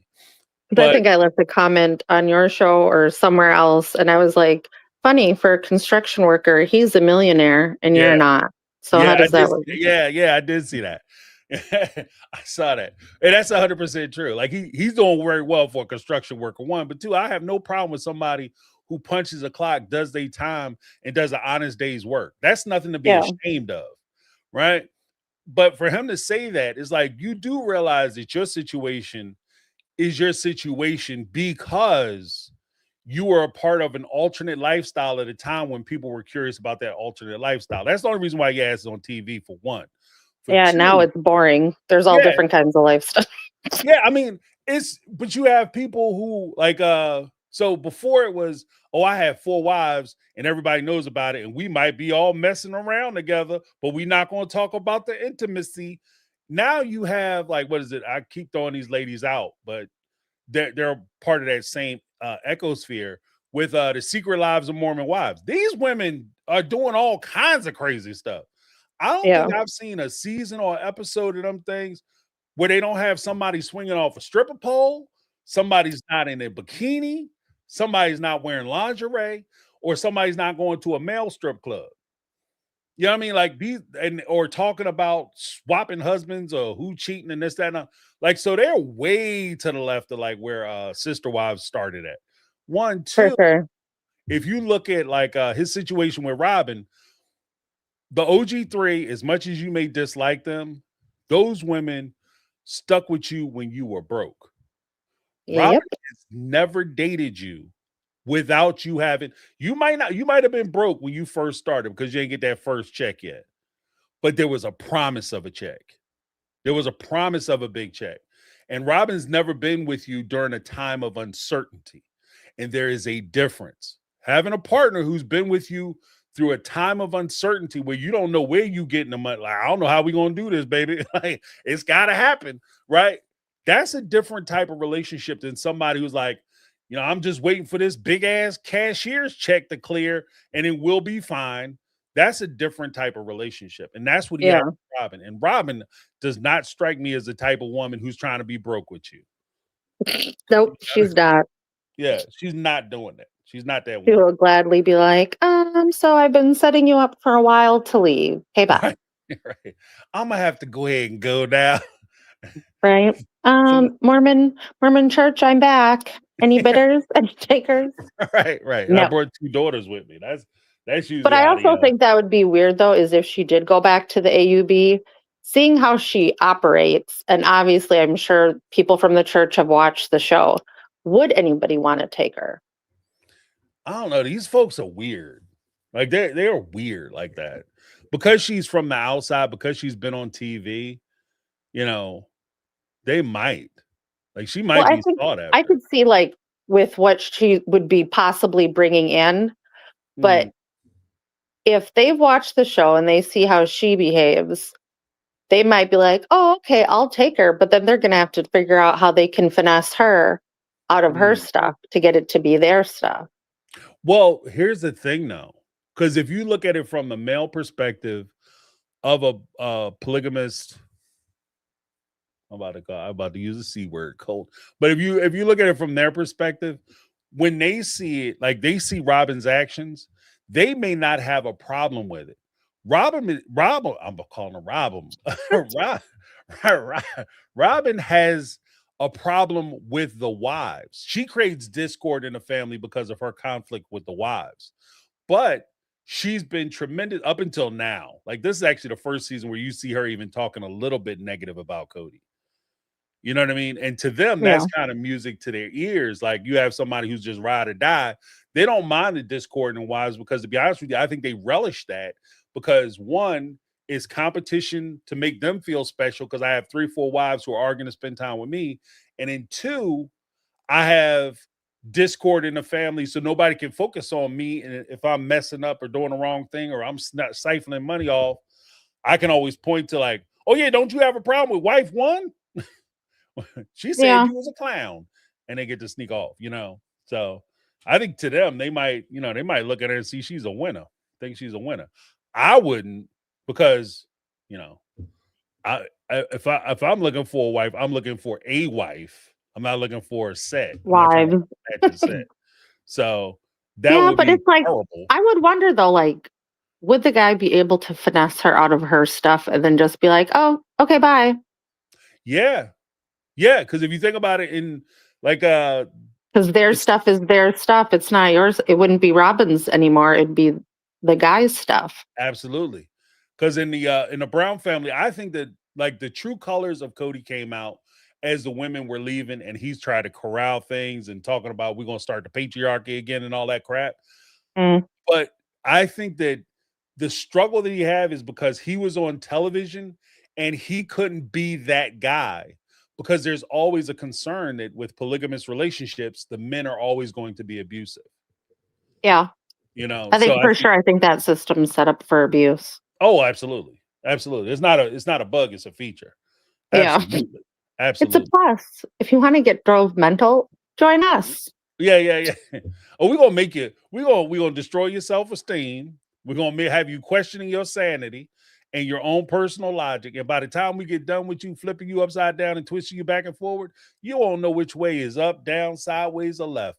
In fact, you will rely on me to tell you what you're thinking and what you're feeling. That's the whole. Yeah, and that's totally, I think, what Robyn does to Kody. Like, no, let me talk for you, right, ma'am. Both of you just need to shut up because no. Yeah, I have my own thoughts. Get out of my head. Yeah. Yeah. Bye. All right. Well, thanks for letting me call in. No, thank you for calling in, Jasmine. See, you did a fantastic job. Like Stella, got call in more. True. All right. Thank you. Have a good one. Bye. You too. All right. Let's give Jasmine a little something. Cause first time calling. All right. Now we have Linda in the house. What's going on, Linda? Hello, darling. Can you hear me? Yes, I can. All right. So I lost my notes, but before I get started, my sister Megatron, I'm sending you a bill because who told you to go in my brain? I swear to God, James, I had everything written out because I heard it really Monday and saw it Monday while I was working on break, blah, blah, blah. I had like a couple of things. And I swear on everything that is holy, not trying to sound dramatic, I literally put, if this show gets canceled and Robyn files for divorce, he is going to take out the whole family. And then James is going to have to say Linda was not crazy, because you know how I feel about that, man. Because in all honesty, from my heart of hearts, I could see that in his eyes. And I was watching and the unraveling, but y'all missed it. What was happening there was karma. We saw all the karma. So I was going to start with Janelle. So let me start with Janelle. As my sister said, it was an unmasking totally and completely, because I thought Robyn was going to explode. I mean, I've never seen her holding back such anger. But what got to me is TLC muddled the timelines, with the sister wife book saying that Janelle was married to Mary's brother, blah, blah, blah. But they muddied the timeline. And the more I'm looking, the more I'm like, okay, when Janelle said that she had, again, that spark that she saw him, I don't know where I was. I didn't hear that part where she wanted her sons to look like him. Janelle, now remember, Janelle in the beginning was said, oh, I knew this polygamous couple, but I didn't tell anybody. She never said this polygamous couple is my sister-in-law because my husband is not part of that religion. So Adam, I rest his soul, I think that was his name, wasn't part. He didn't want polygamy. Janelle had said, and either this episode or one before that, she became intrigued when she was in high school and she liked it. Okay, so put two and two together. She dated Adam in high school, so maybe that's when she was exposed. But let's get back to the first time I met Kody, I felt this feeling like I knew him. She met him when a very excited Mary said, I want you to meet my boyfriend or this young man that's courting me. Right. So she had those feelings when she was married. There were no problems with her marriage that we've ever read anywhere. She got the little thunderburst and right there in her nether regions. Let me be a little bit more ladylike since we got a lot of new people on. I don't want to shock them. But she felt that in her nether regions. That wasn't a touch from God. That wasn't nothing. She felt it and she wanted it. The fact that it was revealed that behind Mary's back, Kody was courting her, or she was courting Kody. She is exactly like him. She is selfish. She is self-absorbed, and she does not care what her actions do to anybody else. Now, getting back to the backdoor deal, I'm sure he asked Janelle how we could make this because, of course, Mary, I would be dragging my feet because I'm not signing no damn MDA. You're trying to steal from me. So, sidebar, when it was a no contest divorce, supposedly Mary should have gotten all that money from the house. It didn't have to be 50-50. But her being the way she was in the AUB, and I got a better understanding because I was watching Notes to Self, really, she didn't even really break down the episode as much as she educated me more on the AUB teaching. So I have just a little bit of more grace for Mary. I could understand where she was. The fact that she held on as an adult, you know, she should have been able to break free just like Corey and Mel did. You know, that's for her heart. I don't know what held her there. I don't know if it was her love for Kody or whatever, but Janelle exposed who she was. So let's go back to that heifer. So she knew she was betraying her sister-in-law. She knew she was coveting her sister-in-law's husband. So don't try to act so unbothered. Her unbothered act is really, I don't give a shit about you or anybody else. I want what I want, and I'm going to get it. And what did she do? She had to convert to the religion. She got Kody. And the fact that she couldn't wait a month, neither her nor Kody couldn't wait the month because Mel explained that the AUB does the marriages every third Saturday. So that particular Saturday was Mary's birthday. The day after is Kody's. Y'all couldn't do it in February. You really had to do it then. So you're not going to tell me that Janelle couldn't have had the common courtesy or decency to say, okay, Kody, let's wait. Because you already know they were knocking boots. Because she was a divorced woman. He was not a virgin for his first marriage. So please, don't even try to feed me that line. You know, what Mel put in is like, you know, the courtships are short, whatever, because everyone wants to, you know, have sex. No, I think it was a real fuck you to Mary from Janelle. There's no way you could tell me it's not. That's a fuck you. And they did get married that day, but the sealing happened the next day. That's what happened. That's according to Mel, you know, because she is the prophet's daughter. Now, I have to laugh, and let me get to the karma. I'm going to try to wrap it up quick because the karma came for a lot of them. The karma with Janelle is, as we said, she is the accountant, the smart person. She had shit. She had nothing. And you know why? Because when you do bad, bad is going to come back to you. Now, let me get to more in deep why I have this thing with Janelle. And I've had it from the first episode. I always felt that she had this better than thou. I thought this woman had a master's in accounting, quite frankly, the way she was described. So I'm going to say this as delicately as possible. The fact that she did not bow out of this show after what happened to her son speaks volumes. I don't give a rat's ass. I work in a level 1 trauma hospital. We get educated by social work all the time. Everyone grieves differently. There is no way in hell you're going to stay on a reality show and continue with this disgustingness, with this madness, with this thievery. So there you go. God doesn't like ugly. You were left with nothing. And the reason she was left with nothing, because she always thought she had that hook in Kody. When she told Kody, oh, you have that little hook in me. No, girl. You thought that you had that hook in Kody. Because how many times did she leave? You're so committed to polygamy, but yet you want to be independent. Make that make sense. So let me ask you something, James. Did you marry your wife because you wanted to be an independent man? Yeah, absolutely. No. Right. Yeah, of course. Hell gets married and wants to be independent. Unfortunately, she won't let me be independent. All right, then. All right. Right. So when you get married, it's not even 50-50. It's 100-100. You're going to put 100% to make the relationship work, whether you're a polygamist or you're a monogamous. But who the hell gets married to say, oh, I have my independence? You have your independence because the man's not providing for you. All you are is just popping out babies for his kingdom. Make it make sense. You're an educated woman. You converted into a religion that minimizes women, that you are third-class citizens. And even though she came from the Mormon faith, I know quite a few people from the Mormon faith that are like, you know, that Mormon wise things, Linda, don't believe it. You know, they have their strict way, but I guess people will do whatever for money. But there's Janelle's karma. So the reason this backdoor deal, first of all, there's no backdoor deal. It was, I put it on our Facebook page. It was the option where they could force the sale, but they would have to file a petition with the court.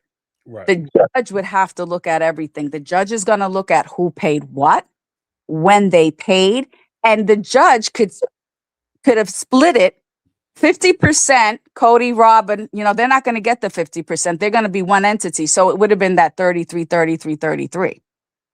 And I think when Kody spoke to a lawyer, he realized, don't do this because you're going to lose money.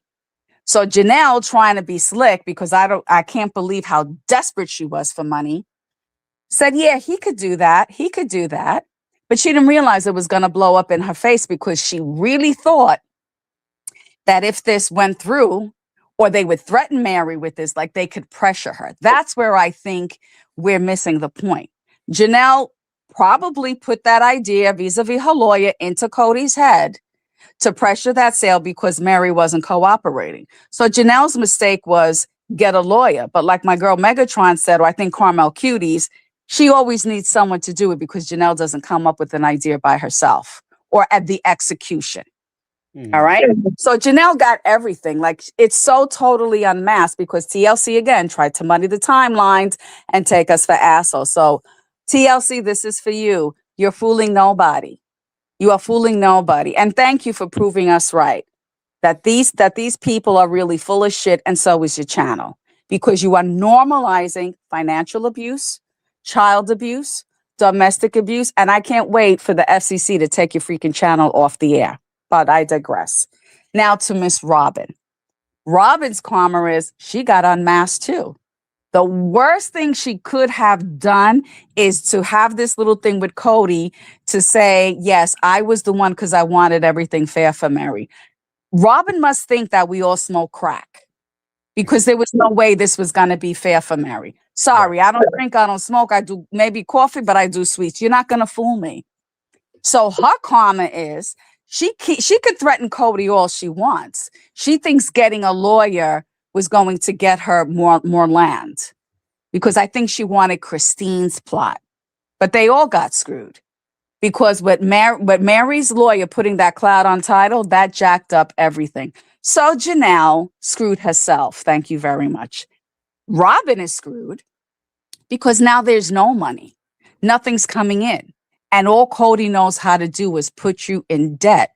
Remember, his track record is debt, debt, debt, but he would use the OG3's money to get out of debt. That's not going to be there anymore.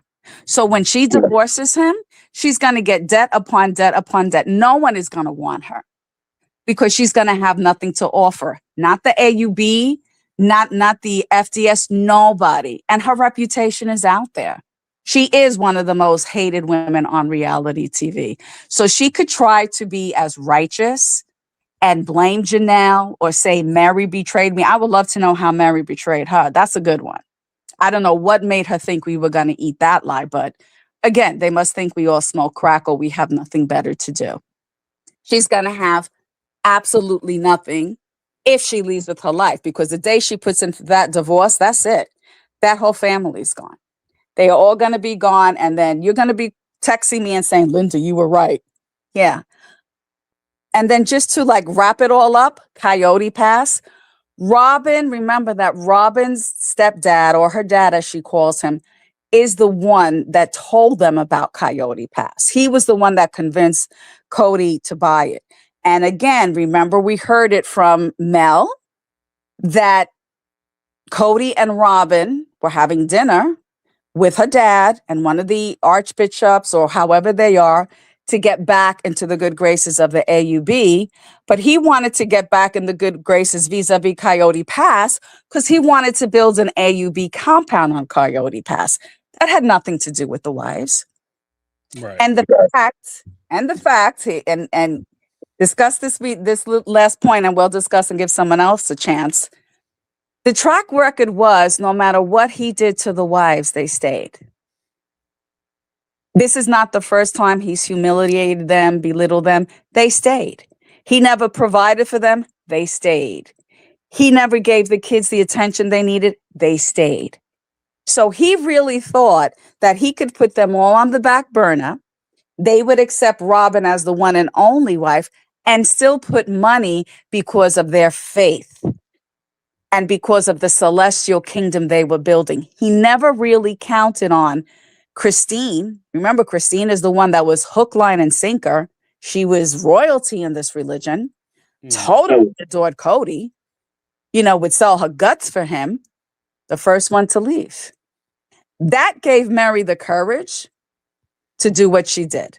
I think that's where Mary got her courage from, because it was so ingrained in her. Like, if you haven't, just look at the recap that Notes to Self did, because it kind of made sense. You know how strongly I feel about these people, but it made me just step back and look, because again, like Debbie Allen said, we're kind of putting them on our moral compass, and they don't belong on our moral compass. But to understand where they came from. But like you said, James, if Mel and Corey left and they were in their 20s, Mary could have left. But Mary is just, I don't know, that cockeyed optimist, or she just really wanted to hang in here. She would be the one to really have on the show if she would open up and talk to you, like really open up, because I would love to know what made you stay. Like, did you not have support from your parents?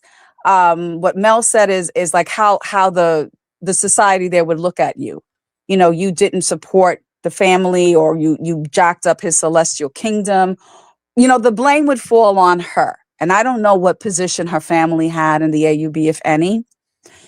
Like me, I would have left. I was born headstrong. My grandmother tried to bring it down to a certain extent, but in the world that we were living in at that time, she let it go.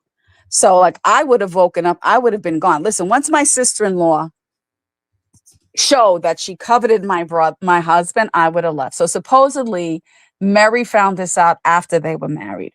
Do you know how quick I would have been to the bishop and be like, you could accuse Kody of being, I forgot what it is, but the priesthood leader, you could have gone and made the complaint to the fact that, adultery could have been involved, or there was coveting, something along the line. And Mary could have gotten that marriage erased. Why she didn't do that, I don't know. But this episode, as fluff as it was really masking all the karma.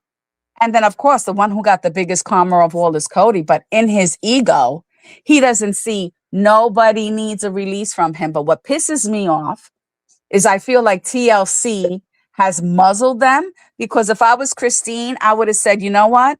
Fuck you and the horse you rode in on, because I don't need you to release me. I've been married for almost 3 years. I am happier than a pig in shit. Go make up with our children. I don't know why she didn't say it. Mary is the only one that came and said it. And what do they say? Oh, she's scrappy. Oh, she's loud. No, she's finally standing up for herself the way a woman should. And I just wish that she, in a way, I'm glad she has Jen. I wish she didn't have Jen. But I just wish she would just like come out and say it. But I think she just doesn't want to break down on national television.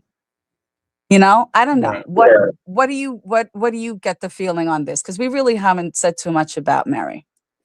Well, I think that Mary is in a situation where she is so used to hiding herself back and staying hidden. Not to mention that Mary is, from the time that she was little, Mary has been the shy girl. So she's not one to go out and put herself out there in the spotlight. So I don't think that I just don't think she has it. Like, this is not me being mean. This is not me trying to talk down about Mary. It's just that Mary does not have the facility to be a reality TV personality. She doesn't. Agree. She just doesn't have it in her. And it's not an insult. It's just that, realistically, most people don't. I couldn't be, I can get on TV and talk all damn day, but I don't want to, there's certain things about myself that I think are private or I don't want to discuss. I wouldn't put myself in a situation where I'm forced to talk about or address things that I'm not comfortable addressing. And when you're a reality personality, you have to be willing to put everything out. So I just don't think she has the facility. Yeah, so I think it's divine intervention that she has Jen on the couch as her support human for her to say what she has to say. But I just can't wait for TLC to cancel this because I think that Heloc, he knows he's gonna have to pay Mary. He's gonna have to give her the portion that he took from her Vegas sale, and then some. And who knows what he owes in child support, if anything, because those are sealed. But I think that Heloc is there as a just in case. And he's getting taken to the cleaners because at this point, like you said, and I hope they don't, like, these villain reality TV shows, he might have to stoop to that. And that's going to be humiliating for Robyn because now he's not the hero in the kids' eyes. He still has the little youngins. And he could say he's neurodivergent all he want. And like, I'm the reincarnation of Frosty the Snowman. Mm-hmm. Yeah, that's how neurodivergent he is. He is just a piece of shit in the sense that he was a spoiled kid. His mother definitely let him do whatever he want. Who knows how badly his dad abused him. And instead of him breaking the chain, he continued it. Because once his kids became young men and young women, he was out. And that's when you have to be there the most, was like my grandmother said, you don't want that tree to grow crooked. That sapling, you need to be there to be the support, right? Because we say, palo enderezado nunca se enderece. So that's what that is. That sapling, you want it to go straight up and strong. You don't want it to go to the side. You don't want it to be crooked. And that just shows the level of his selfishness. I mean, the fact that he'd rather do laundry and not take Truly to the emergency room, right there, that's when Christine should have left. That's also my bone with her.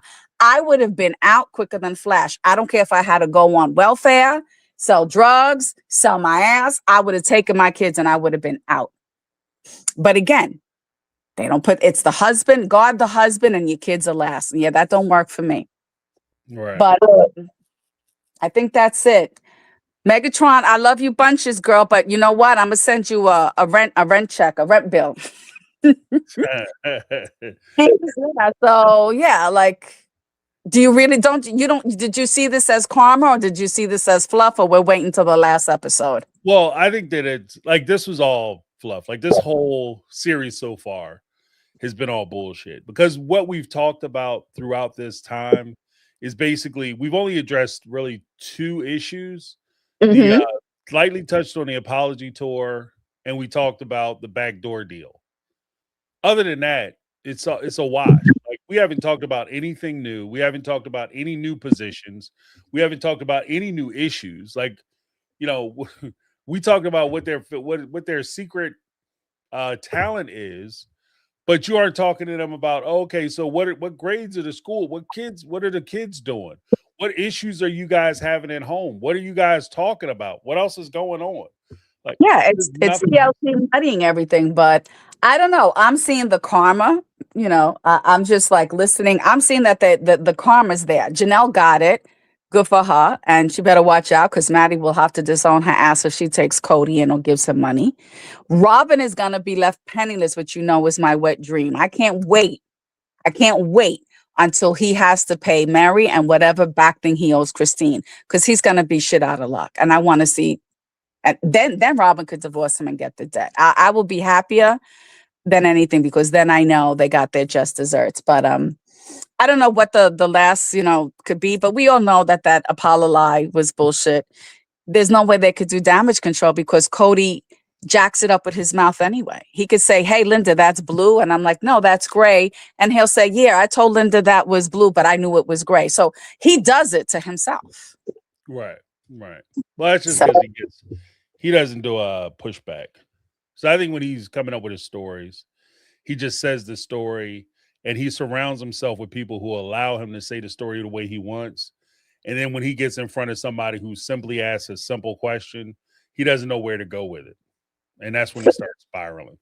Yeah, he doesn't know how to tell the truth. But I take it, but that's it. Anything else, I'll leave a speed pipe. But I think that was what I wanted to get off my chest because I'm so happy. I'm seeing karma. I'm seeing karma. And that's my story, and I'm sticking to it. All right. Well, thank you so much for calling in, Linda. I appreciate you. All right, Dobby. Have a fantastic evening. You too. All right. Got Linda in the house. Let's go to we had some super treats. We had Elizabeth's mama, $4.99 super chat. Said, listening to Robyn's bullshit makes me want to punch a wall. God forgive me, but Kody and Robyn deserve nothing in life. Yeah, they'll drive you crazy if you let them. They'll drive you crazy if you let them. Certainly drive you to drink. That's why I don't keep any booze in the house. Like, because these guys watching this on Sunday, I'll be toe up from the flow up. Like it'd be insane, right? They'd be like, James got a problem. He got a problem. Like, I can't believe they're gonna, that'd be it. But yeah, it's that between that, the silly ass lies, the silly ass stories, the stupid storylines, and then the arrogance in which they present the whole thing. That's what drives me crazy. Like, they're just so arrogant about it. Like, they're doing some stuff. So not my favorite. But thank you so much, Elizabeth's mama. Appreciate you. Let me get a little something. Then we had SD Mac in the house with a $10 super chat.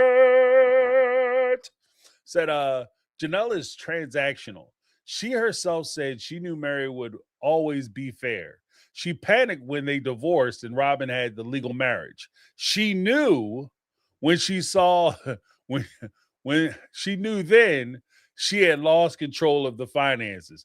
Yeah, because Robyn was both hands on the wheel as far as the money was concerned. She was not, Robyn wasn't taking those shorts. And I think Janelle saw it coming. That's why she was like, oh, you couldn't wait for the taxes to get done? Well, that's all you got to say. That's all I want to say. I don't want to say nothing else. And she pulled Kody to the side. Yeah, I don't, logically, like, forget all that logic. Bump that. Shit, you are not marrying her. And if you do, we taking everything out of your name. You are no longer authorized signator on any of the accounts. You can't sign out nothing. You know what I mean? In fact, you know what? Give up that Mac card, playboy. That's how you got to do it. The one thing that I would say that concerns me is that Mary might have put herself in a situation, because we do kind of have a fever dream, because even thinking about what Linda said, we do have kind of a fever dream that Mary is actually going to get her money back. Here's kind of the thing, though. The way Kody and Robyn, they did like some real hood shit. The way they set up their the new house, the $2.1 million shit show chateau, the Cinder Palace, the home and refuge of rascally bastards. The way they set that up, that house is not in their name. So technically, they don't own a house. Robyn and Kody don't own a property. Was it Whitestone Trust? They own the house. And so in order for a marriage, like, that creates it's not impossible. It's not impossible at all for them to be able to track it back and make the implication that they're actually putting in the trust to try to hide or conceal funds. That's not impossible. But it just becomes a hassle and it becomes expensive for them to do it. It's just,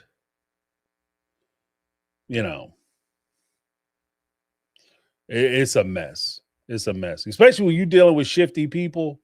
Shifty people going to be shifty. Like, because if he's going to give Mary her money back, she would already have a damn money.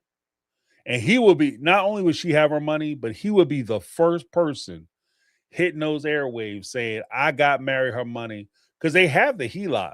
And if you have HELOC, you can use it. Like, it's there for you to use it. So I don't know. I kind of hope Linda's right that, he took the loan out to give Mary her money back. But I don't know. It just, history with him doesn't bear that out, and especially, with like Janelle. Oh, I hope Mary will be fair. Janelle's girlfriend, you got to stop putting your faith in other people. Can we talk about that for a second? You got to stop trusting other people. Oh, this one will do this for me. That one will do that. They're going to look out for me. They're going to take care of me. Sometimes you got to take care of your damn self. You got to protect yourself. You know, oh, I'm not going to make Kody put Kody Pass in everybody's name, or the house I'm going to give my home equity to for him to purchase for him and Robyn. I'm not going to make them put the shit in my name or sign a document saying that they're going to give me my money back or anything else. I'm just going to trust that they're going to take care of me later. That trust me, bro shit. This is why you sitting where you sitting. Like 100%. Like, you know what I mean? I don't want to make Janelle, like, I don't want to, like, you know, come down on her and be like, oh, you made dumb mistakes. But this is why you sitting where you sit. Because you trusted people. And it's not even so much you trusted the wrong people, because you should be able to trust your spouse. You should be able to trust your family. You should be able to, but you have to do your research. You have to do your due diligence. Because otherwise, you're going to get screwed. They ain't got no pity for you, man. Because I feel bad for, like, when she was crying and she was talking about, I ain't got shit, I'm 50 years old, and I don't have nothing. I felt bad for her. But here's the crazy part. I felt worse for you than your husband did. Let that shit sink in. He knew you for 30 joints, got 6 kids in you, and he didn't give a damn. He didn't even call your daughter on Christmas, like next week for Christmas. He ain't talked to Savannah until like February and March. So she was in Valentine's Day territory by the time he picked up the damn phone. They're celebrating President's Day. And he called her. Happy President's Day, girl. Like, shit, what? Had Isabel and Truly came from Utah, stayed at the house in with Janelle and Savannah and them, left the house with Savannah in it to go over to Kody's house, and Savannah wasn't even invited. It's like that. Stop trusting the dumb shit. And I still love him. I mean, I don't know. But that's D Mac. Let me give you a little something.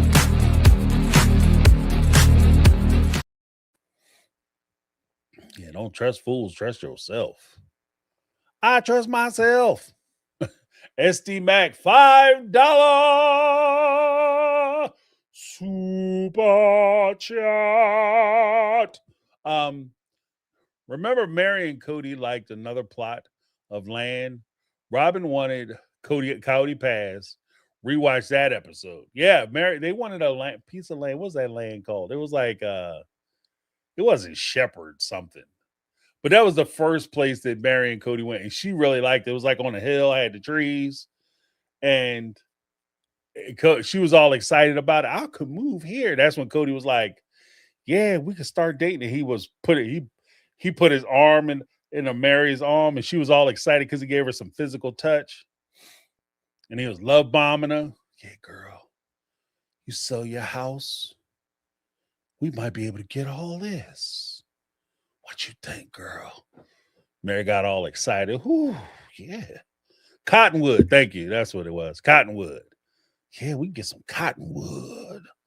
Tear you apart, Kody. Kody's like, yeah, you know that's right, Mary. All you got to do is sell your house and you can have all this. Maybe we could even restart our relationship. I remember him saying that shit too in that same episode. You know, if you move out here, basically, if you sell your house and move out here, we could maybe try again. We could try our relationship again. Okay, Kody. And that's why she sold her house and wound up giving him money. She thought she was starting over. But once he got that check cleared, all of a sudden, homegirl phone stopped ringing. So I'm saying, like, I don't want to be that guy. But thank you so much, SD Mac.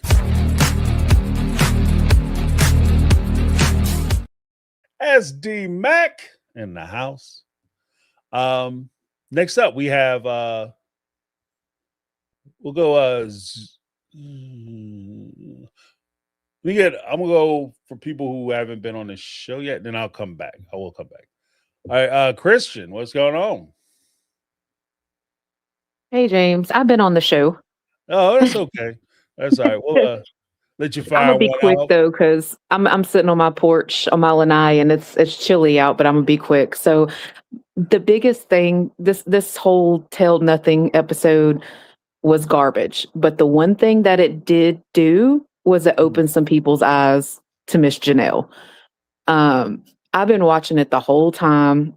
I watched how she moved as also the others. I'm not a big fan of any of them. I sympathize with Mary because of all the emotional turmoil and things like that with children and everything else, right? But I don't really like any of these people because they're all shady. Even Christine had people believing that she was like the utmost moral authority as well in the family because everybody saw her as the person that took care of the kids. As far as Janelle goes, though, I'm so happy that people are finally seeing how she is. And I wish people, and I don't know if it was TLC production gave them like their little roles, right? Like Janelle's the professional, money minded one. Mary's this, Christine's whatever, gave them their little roles, right? Right. Janelle is not money minded. Janelle has been in debt nonstop since even before probably she came into that family. Because when she came in, she was 23 years old. What did she have? A house from her divorce, or was it inheritance or something?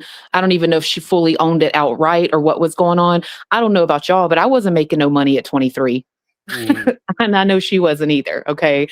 My biggest thing with Janelle, though, was the parentification of her kids. I remember watching in season 1 when Logan had to get up and make breakfast for his siblings because his daddy wasn't there and his mama wasn't there. She left early for work or whatever the case was, right? That had me hot. And then I already mentioned in the comments about her saying how she could go to the movies and then somebody else was watching their kids and this, that, and the other. Janelle is lazy. Janelle wants to go to work and come home, and that's it. She didn't want to do no housework. She didn't want to raise her kids, none of that stuff. The only difference between the other 3 and her for Kody was that Mary, Christine, and Robyn required that emotional connection and affection from him. Whereas Janelle did, but she kept it locked away, right? It was like, oh, I'm more logical. Kody used her as a sounding board for when they were going to make financial moves, which he should have never did because she said yes to every stupid thing that he wanted eventually. She'd say, no, we can't get another U-Haul or this, that, or whatever. But what did she do? She ended up doing what he wanted all the time. Like, thank you for showing that this lady does not know what she's doing. She does not have business acumen. Had she had business acumen, she wouldn't have been in the situation she was in. She went and bought, what was it, $80,000 RV? Girl, you could have kept that in your bank account and went and rented something.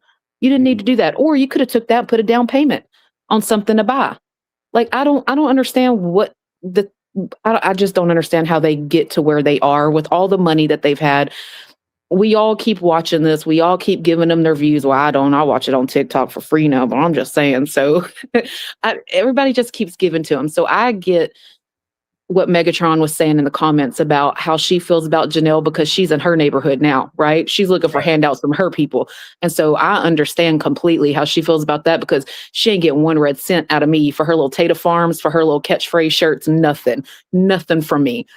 I'm just so happy that people are finally seeing that none of these women and Kody, we all knew Kody wasn't shit, but now they're starting to see that all 4 of these women really wasn't shit. They parentified their children and they was all about the man. It was all a lie and they're going to keep lying. And I just wonder how many NDAs there have been over the years for all of them because they've never really said anything. If you think about it. Right. Like nothing. And then one last thing I want to say is that I was watching, somebody made a TikTok there like a couple weeks ago where Tony and McKelty had got on and somebody asked, I don't know if they were in an interview with somebody or what, but they had asked them about the wives and money and things like that. And McKelty said that in Vegas, none of them worked. Well, McKelty then she's not a reliable narrator because Mary did work. If none of the rest of them were working, then that means that Mary was the only one bringing in that extra income. And as far as Mary's house goes, the house sale and proceeds, all that, I guarantee you that she didn't just sell that house and send that money from her personal bank account to Kody. I believe they put it in their little, their business, wasn't Dabsark. I think they all had a little LLC going at one point. She pumped that money into there from that house, and then Kody then transferred it out into their business, him and Robyn's, and then did it that way, right? I don't think that she signed that it was a gift. And I do think that that HELOC is to pay her back some money. I don't think she's getting what they took out of that HELOC, but I think it's going to be some of it, like 100 some thousand, something like that, right? Just to pacify her and make her go away. But that's all I had to say. Yeah. The just because the one thing, I was right before the HELOC. You had said the entities that they had, the LLCs. That was actually Kody Brown Entertainment LLC. That was the family fund. That's right. Yeah. So he had one back then. It was just the one LLC that he had for the family fund. That all and the way you could do it, little inside baseball. The way you could do it as a manager, and there are fiduciary responsibilities, but as a manager, you could get your clients' checks sent to you. So you could have, like, technically, if Kody Brown LLC, Kody Brown Entertainment LLC was holding themselves out as the managing partner of the Sister Wife cast, and they basically were talent for Kody Brown LLC, Entertainment LLC, then all their checks could be flowing through that entity, and then it will be distributed based on whatever criteria they set up. But yeah, and you could also say that Kody Brown Entertainment would negotiate their contracts as well. Yeah, and he's probably paid himself a little paycheck off of that, and then that's how they got into their personal. Because I own a business, I would never do no mess like that because I'm not going to put anything of mine into jeopardy. But as far as business taxes and things you can do and expenses and stuff like that, that's why they even have money right now to buy some of the things that they're buying, because majority of the money that they've spent on things, they're expensing it through those businesses. I can guarantee it. Because I do expense my car through it, but my car is used for my business 80%. And so that's a different situation. But I know how Kody is. I know. Yeah. I'm just upset that this whole thing, like this whole little plan that Robyn and Kody had it was a big asset grab, right? The move to Arizona. Okay. I'm just upset because all they did was lay in the bed and plan. Y'all had so much time to do that. And this is what it come out to be. This is it. Y'all didn't, there was no other contingencies, like nothing else. I don't know. That's crazy. Yeah. Just flat tires all the way around. Just crazy. Just like their cars, flat tires. All right. Well, I mean, I will say this, like, I think that it's very dangerous. Because when you have your own business, the benefit to having your own business is that you're your own boss. But at the same time, the big drawback to having your own business is you're your own boss. And so if you are eternally a lazy person, then your business will not be successful. The other part of it is that, you hear a lot of stories about how easy it is for you to write things off or charge things off to businesses. But, and this is kind of the nightmare scenario, if you're ever audited, you potentially could go to jail. Yep. Behind, like, filing things incorrectly.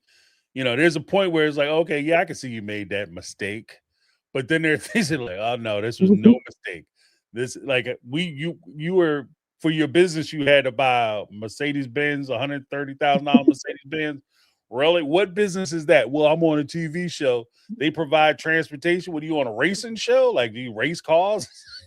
Yeah, like at the end of the day, you signed the dotted line, you hit submit, whatever it was, you did it, so it's not an accident. And like, I got a little Equinox, like that's what I use, but I do interior tile design, so it's right up my alley, right? But no, I would never do no. I'm telling you, somebody who watches this show that lives in Arizona, one of these days they're just going to take an interest and they're going to bust them books open and something's going to happen. Watch, because it's too much of this stuff is out there, and then all the rumors are out there, and then there's actual proof of things that's out there too, like all of the paperwork people pull and read up on and stuff. It's a lot of shady stuff going on in that family, and I guarantee you it's not just Robyn and Kody, it was all of them. Right. Well, I mean, the problem is that, like I said, when you're dealing with the IRS, they are particularly dangerous because it's not about eyewitness testimony, circumstantial stuff. It's documents. Yep. It's documents. And like you said, you don't need there's a certain thing where you feel like you have certain protections. Oh, they'll need warrants and they'll have to swear. But you don't need warrants for public records. You No. don't need a warrant for a public record. So if anybody is I curious, read the other day, IRS is doing they're knocking on doors again. They stopped it for a little bit, but yeah. I can give them an address they need to go to. There was a point in the IRS where they had people were highly skilled, and a lot of them were graying out. They were aging out. So they were trying to hire additional IRS agents, because in order for them to do more complex tax litigation, you need people who have experience, and you have to have the manpower. But if they're letting people go from the IRS and they still have numbers that they have to reach as far as them doing their enforcement, it's so much easier for them to go after small businesses and low income individuals than it is for them to try to go after major corporations, because the taxes are easier. You know what I mean? And it's fewer documents. It's just it's like these guys could go through, they could blow through, like in an audit, they can audit maybe 10 or 15 people in a shift, where if they do like a Walmart, you have to have a team of people come in and try to review those taxes. And most of those people are like high level tax experts. So it's just different.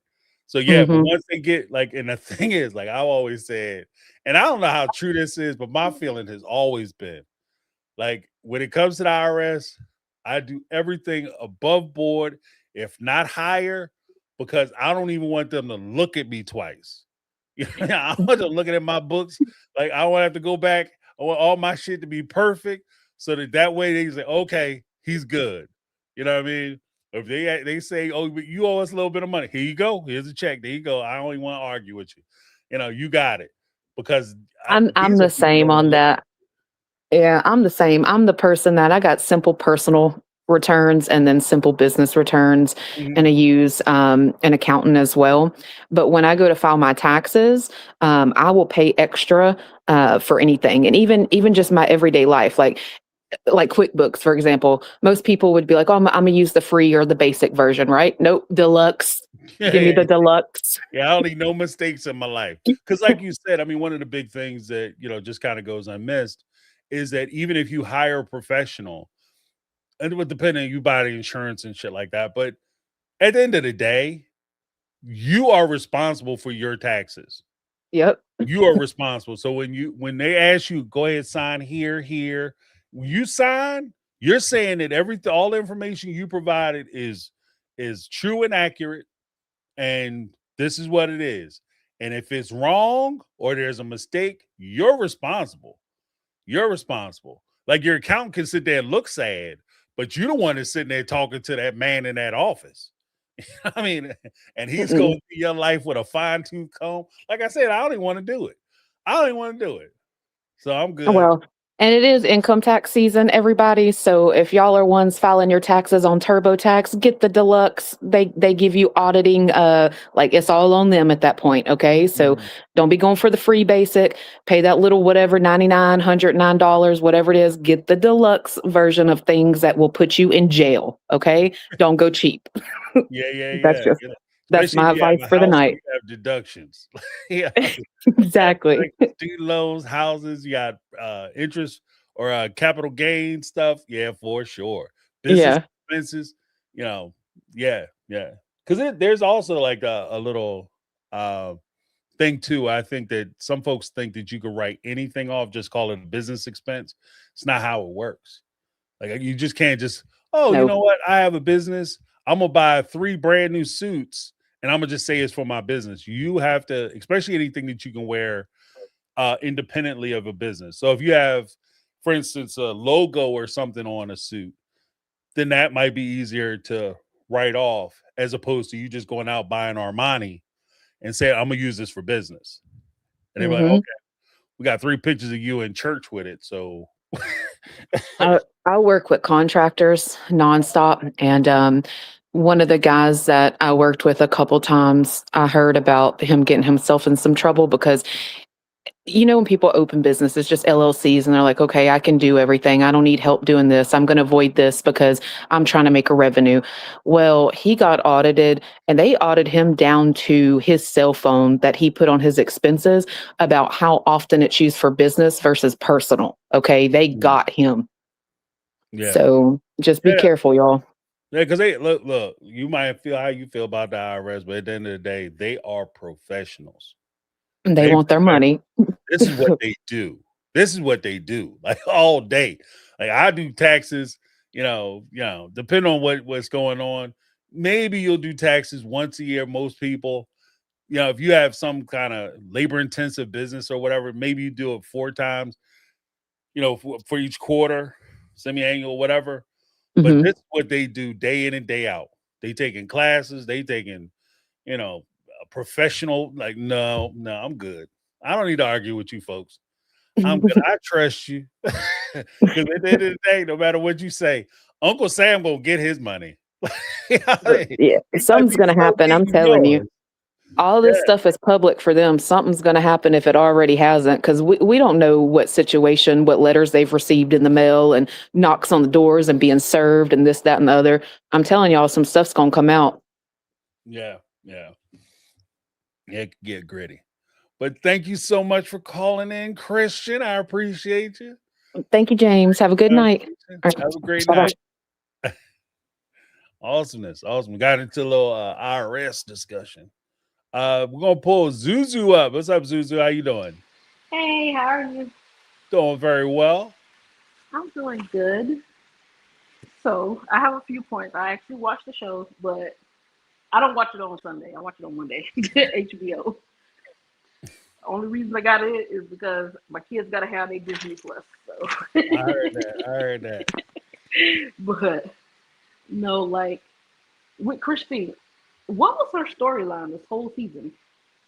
Only thing I remember is her literally moving McKelty across. Yeah. Hello? That's the only thing I remember about her this season. Like, I remember that and them at the racetrack with David and Kody for the Apollo lot. Right. And then her in the basement talking about being a basement wife. Yeah. So but that was pretty much her I don't really see what she did the whole season. And I like Christine. She's like my favorite sister wife out of all of them. Yeah. But yeah. She almost had a she didn't have season like Robyn. She almost had them seasons like Robyn, when Robyn say absolutely nothing but still get paid. But also, okay, I put in a comment, I don't know if you saw it. I'm biased. I'm Muslim, so I am biased. I believe polygyny can work. I don't think polygamy can work. I think polygyny, the way that we do it as Muslims, could work legally because it works legally in other countries. But I think there has to be a limit on it. Like, I don't think you can go out here like the prophet or like the prophet of the AUB, whatever you call itself, has like 10 wives, however many you got. I don't think that could work. No. I think if there's a limit, and I also think that, and again, I am biased, I think that men could do it, but not women. And the reason I say it is because women, we are emotional. You know. You don't think men are emotional? Not when it comes, I believe they're emotional, but I think they're less emotional when it comes down to being able to lead a family. I believe there are some things that men can do that women can't do, and there are things that women can do that men can't do. And people get mad when I say that, but a man can't have a baby. No matter how much he want to try, he can't have a baby and he can't nurse a baby. That's all on women. Or, hold up, I'm not trying to be rude. That's all on biological women. Women who are born as a woman, if that makes sense. I got you. I don't want to start no drama. That's all women born as a woman. Let's go there. Okay. But you don't think, well, because that would be a physical attribute, but you don't think that women have the no, not the information, knowledge, patience? No, not at all. I have one husband and he drives me nuts. Like, he drives me nuts on a regular basis.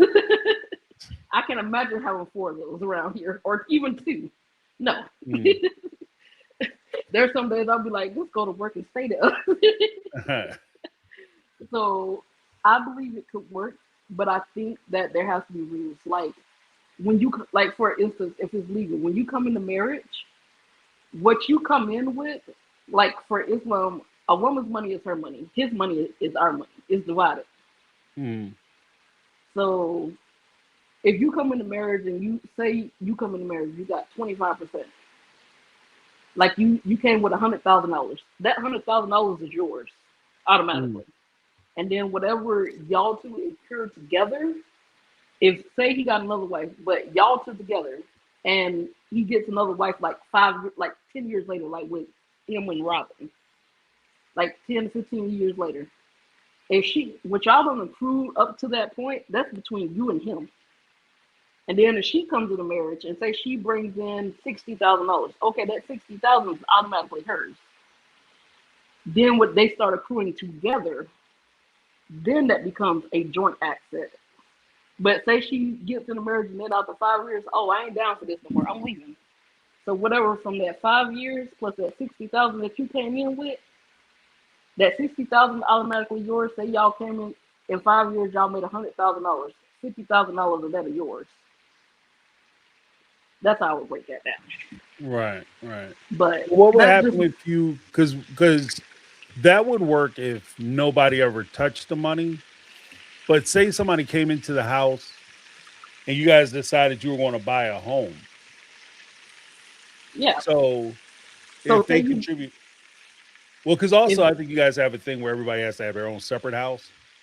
Well, Islamically, a woman could choose to have her own house, or she could choose to live with her spouse, with her husband.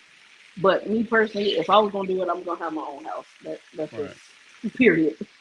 But well, I guess my question would be if you have Islam go ahead. No, I'm saying if you have your own house, right? Say you put in the $60,000 you invested into buying a family home. When you leave, you can't take your 60 with you because it's already in a real estate property. Because the way that works is like you just said, we don't live together. Like women, they have a choice to live together or live separately. Most women I know don't live together. I mean, I've only met a couple that have, but most women I know, they live separately. So in that case, she would take, if she wants to leave, she takes the equity out of her home and leave, or she could, or pay him out. Either way, you know. So either way, you're getting paid. Like you say she chooses to leave the family home, like, because you're not gonna live with your co-wife. Point blank. Right. So she takes the equity from her house, and she wants to leave. But most times, most women are in this situation. Like most men just leave the house to the women because one, they either got kids, and he's still responsible for his children, or two, he has another house already to go to because, like you said, he got another wife. So most times that's how that works.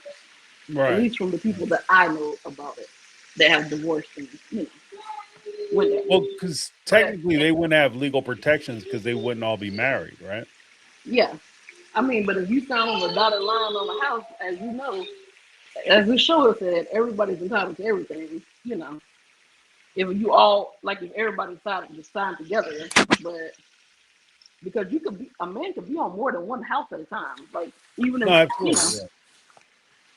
But also, my other thing, in Islam is not equal. I don't know why people keep saying that. Islam is not equal. It's justice.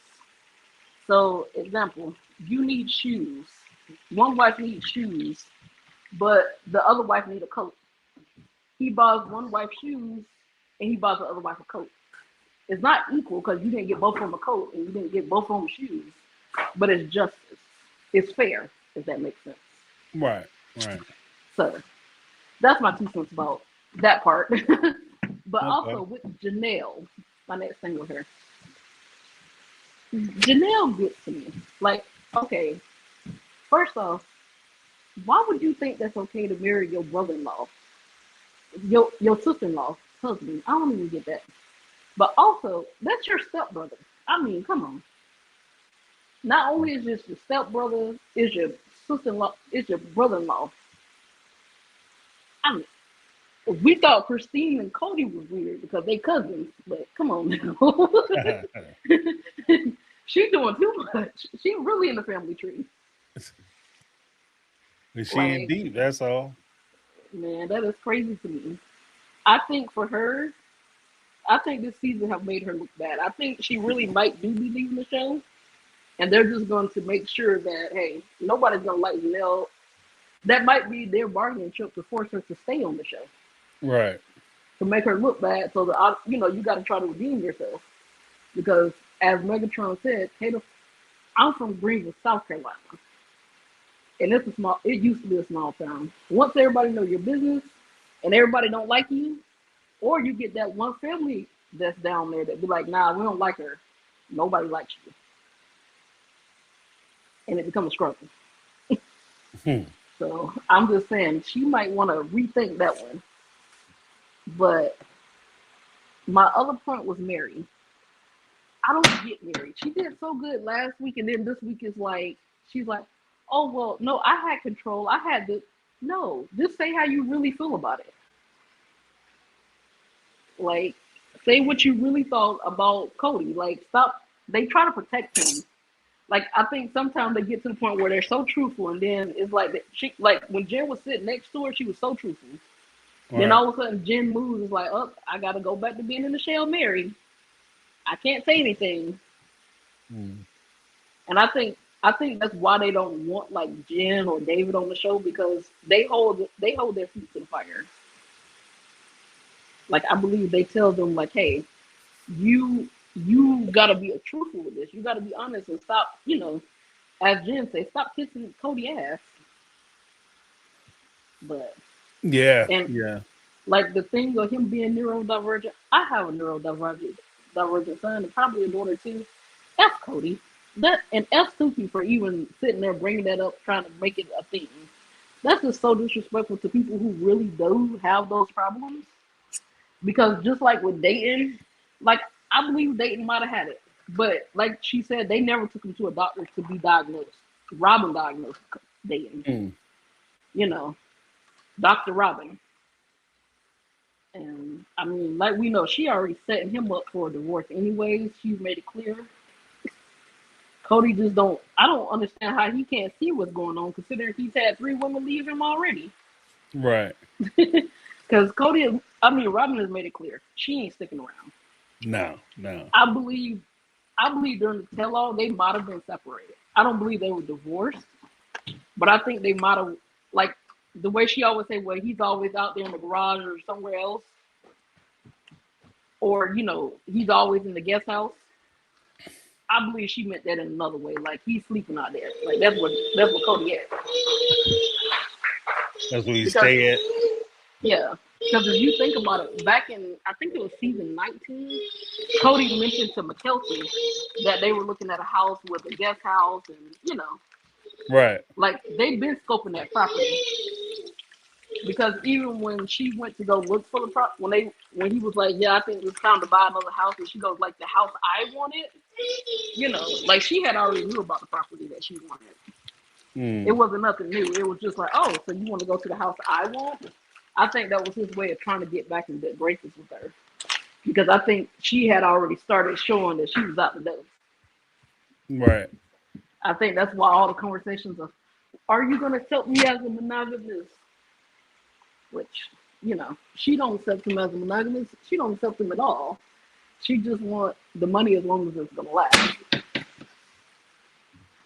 So as long as they got the show, she good. But once that show money run out, as a matter of fact, I don't even think it's going to be once the show ends. I think it's going to be, that's going to be the final season of, she going to divorce him so that, or her filing for her divorce or separating, so that she could try to get her spinoff. Well, I mean, that makes sense. Yeah, if you think about it, look at the things she's doing. Like, me and my daughter are making cookies. Like, remember how just Christine was cooking? Now she's making cookies, showing her recipes. She's laying the plot for her show. I think she's really setting it up. And Brianna, I think Brianna's going to be the star of her show too, because, or Aurora, whichever one is dating the dude. Oh, I think that's the next season, because right. they haven't brought that up yet on the tell-all. That's the next season. It's their wedding, and you know she's gonna be the proud grandmother, and then she's gonna show what life, you know, life after Kody or whatever. She's helping her daughter adjust to marriage and all this. Yeah, I don't think the show gonna be on that long. To be honest with you. I don't know. Suki implied on the Sarah Fraser show that there is definitely a season 21, and that there might be more seasons to come. So I think they're gonna try to stretch it out, but I don't see a plot line because there's nothing interesting happening. What they could have talked about this season, they didn't talk about, you know. Right. Because for Kyle Pass to have been such a big thing, you know, for the last, 11 years we've been hearing about this property. You do a half an episode about it and that was it. You're done. Right. So I think next season is more about them. I think they need to be wrapping it up. If it was up to me, I would wrap it up. Because there's nothing interesting about the show anymore. There's no, you know, I think Brianna wants her big lavish wedding, and I think, you know, they're gonna give it. That's gonna be what's gonna be next season. And then I think Brianna will probably get married sometime this summer, more than likely. Yeah, but I don't think that, like, if she gets married on the show, I don't think that show is going to do as well as they like. It's not going to pull in the same numbers as it did for the other weddings. So it's a waste of time. Like, it's a waste of time and a waste of money. I think so. Like, I don't think it's going to pull in a lot of things unless you know how she sort of hinted that there's going to be a reunion with the other kids. That's probably where she's going to reach out to her siblings to be at her wedding. And that will draw attention because, you know, we like the other kids. Right. We just don't like them. So I think that might be where they're heading at with Brianna's situation. I think they're going to try to bring it so that, you know, she reached out to her siblings, or Robyn's going to reach out to her siblings to have her siblings there because, you know, she loves her siblings even though she hates Savannah. Like, one of them hates Savannah at all costs. So I think that's how it's gonna be. I think that's how next season is gonna be. I think that's gonna be the season finale or whatever they do. Because there's nothing else this season that will even lead into next season, you know. Right. Typically, like, you know, when you watch a show, you want to see the cliffhanger or whatever that's gonna bring you back. They didn't have any cliffhangers. They didn't have anything on the show that makes you like, next season, I want to watch and see what they get. You know, nothing about it. Even with like Real Housewives, they bring, you know, there's some kind of drama. Is she sleeping with such and such? Is Kim Bird's leaving her? You know, something. But with this one, there's nothing. Like, not even for the last episode, you would have thought there would have been like a cliffhanger or something. Sorry. All right, I gotta wrap up. My son is going crazy over here.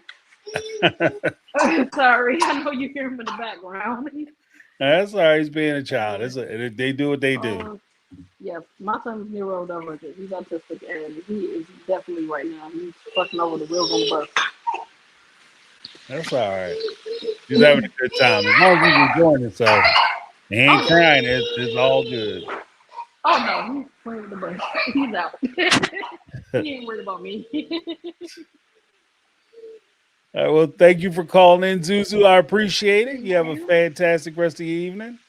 You too. And I'm going to look up some more ways that food needs to work. I've actually never researched it, but I'm going to research it for you. All right. It sounds good. You have a great day. All right. Be safe out there. Stay out in the cold. Yeah, right. Check in on your elderly folks. It is definitely a visit. Yeah, no slipping and no falling. Oh my God, man. And if you think it's cold, like if you don't think it's cold, I've seen a lot of teenagers walking out in hoodies and Crocs. Come on, people, it's literally freezing. These days ain't the day to be bucking the weather. Put on some clothes. Yeah, right. Right. That's all right. You have a good one. Yeah. I'll talk to you later. You too. Thank you. All right, no worries. Yeah, she said, say the kids we walk around with no clothes on. Yeah, that's what I refer to as youthful indiscretion. You know, because when you're young, you feel like you bulletproof. You can do whatever you want to do. And when you get older, it's that shit is not free. That's all going on the bill. So you hit about 30, 40 years old, you go to get up out of bed, and your body like, hold up now. Then you just started paying. You just started paying. Yeah, let me I'm gonna do Sarah, then I'll do Caramel Cuties, and then Brittany Not Brittany, wrap up with Brittany Not Brittany. So we'll wrap up with the Mega Mod Squad. Sarah, what's going on? How you doing? Good, James. How are you yourself? Doing very well. Doing very well. Are you a first time caller, Sarah? Actually, I am a brand new member. I have called probably about a year or so ago. But okay. I'm a brand new member, and I'm very happy to be a member. Welcome, welcome, welcome. Anyway, I don't know about this coaster man. I call him the snowman. You remember the Colonel and Elvis Presley? The Colonel was the snowman, and Elvis was the showman. And Kody is definitely the con artist. He is definitely a showman. He can't keep his lies straight. Yeah, and it was just like, okay, Christina, the house is in your, Christine, the house is in your name, but we'll sell it and take the money and the proceeds and pay off Coyote Pass, and then we'll pay you, and we're good and ready. Right. Right.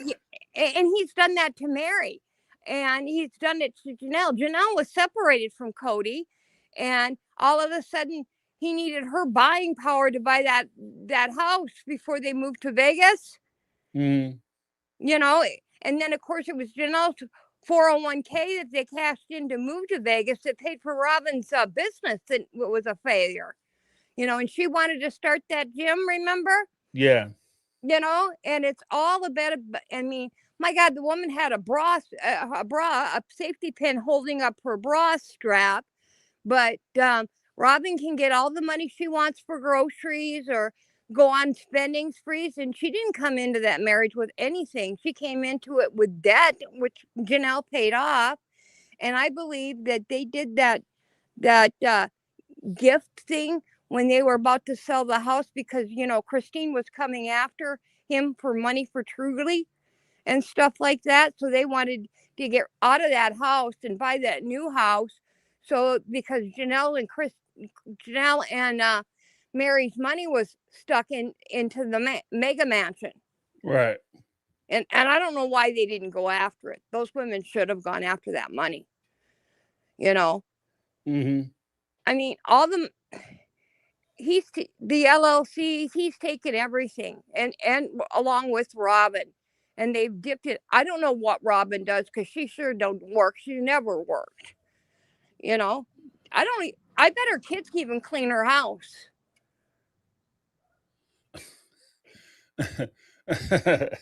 Well, she has a nanny and stuff, the nanny and housekeeper for all that. Oh yeah. Yeah. And then he said that Christine never offered to take care of her kids when she did in Vegas, and Janelle and Robyn turned her flat down because she was going to have a professional in Vegas, which was her relative. So she's always had a nanny, and Kody had to spend most times with Robyn's kids. He was at another's wife, but he had come in and tuck her children into bed. And he never tucked in his own damn children. Excuse my French. I read Christine's book, You know, and I feel bad for all the pain and suffering that woman went through. All three of those went through. Robyn never went through any bit of suffering from day one. But I bet you're right. I bet you she will divorce Kody. Suki made a comment that there might be an extra wife coming down, that they are looking at getting married, a polygamy marriage again. Would they do that to save the show? I don't think it would save the show, and it would only exacerbate his financial problems. Oh, definitely. But you know who I think it would be funny if Kody actually did marry a second time? It would be funny if it was Nicole, I think it's her name, Nicole from 90 Day Fiance, the one that divorced Michael. They got divorced from Michael and had this Josh boyfriend that he's either in or he's out. You know, he won't take her home to meet his kids or anything. Yeah. You know, I think that would be Kody's match. Because you know, he'd have to marry somebody younger because he'd want kids, and of course Robyn couldn't handle that. Yeah, I just don't see him get. It's not that I don't think he would want to get married again or he's not interested. I just think that Robyn would never allow it. I don't either. I don't think Robyn would actually allow it at all. Also, you know, I would like to see him go back on Special Forces, but this time go on with somebody that has actually been in the military, like Peyton, and have to compete against his son. Yeah, I don't, you know what, as crazy as it is, like, I don't think that Kody's interested enough for Special Forces to call him back. No, I don't think they would, because none of them liked him. Yeah. And then especially that woman, when the sergeant woman came out to interrogate him, he could not handle a woman of being ahead of him and being in a superior position and asking him questions and having to admit that he was wrong. And I wonder if those apologies took place after Special Forces or right before Special Forces. I'm not sure. I'm not sure what the timeline was. Yeah, but I mean, I think that the either way, like, I think the apology tour was just, it wasn't that he was apologizing because he felt bad or he felt remorseful because of his time on Special Forces. It was the fact that he knew he was going to get more new eyeballs on him after he did Special Forces. Right. So, like, for instance, if you go to TLC, yeah, they'll have seasons 18, 19, and 20. Right. If you go to like some of the other premium channels that carry Sister Wives, they only go back to like season 18, but they don't cover any of the real breakups, which would have been season 16 and 17 when Christine left and was very expressive as to why she was leaving because of Kody's failures. And they definitely don't cover any of the earlier episodes or seasons where he was actually ignoring and or abandoning his family, particularly the kids, especially during the COVID-19. Yeah. So they have discontinued them on the site, on some of the sites, but I do know that Philo still has them all. I watch that's when I can watch it, you know, live. I watch it on Philo, but I also have it on, you know, HBO and stuff like that. I got rid of Discovery because I got mad at them. But they, you know, it would work in one room in my house and not the other rooms for some reason. That's why I got upset with them.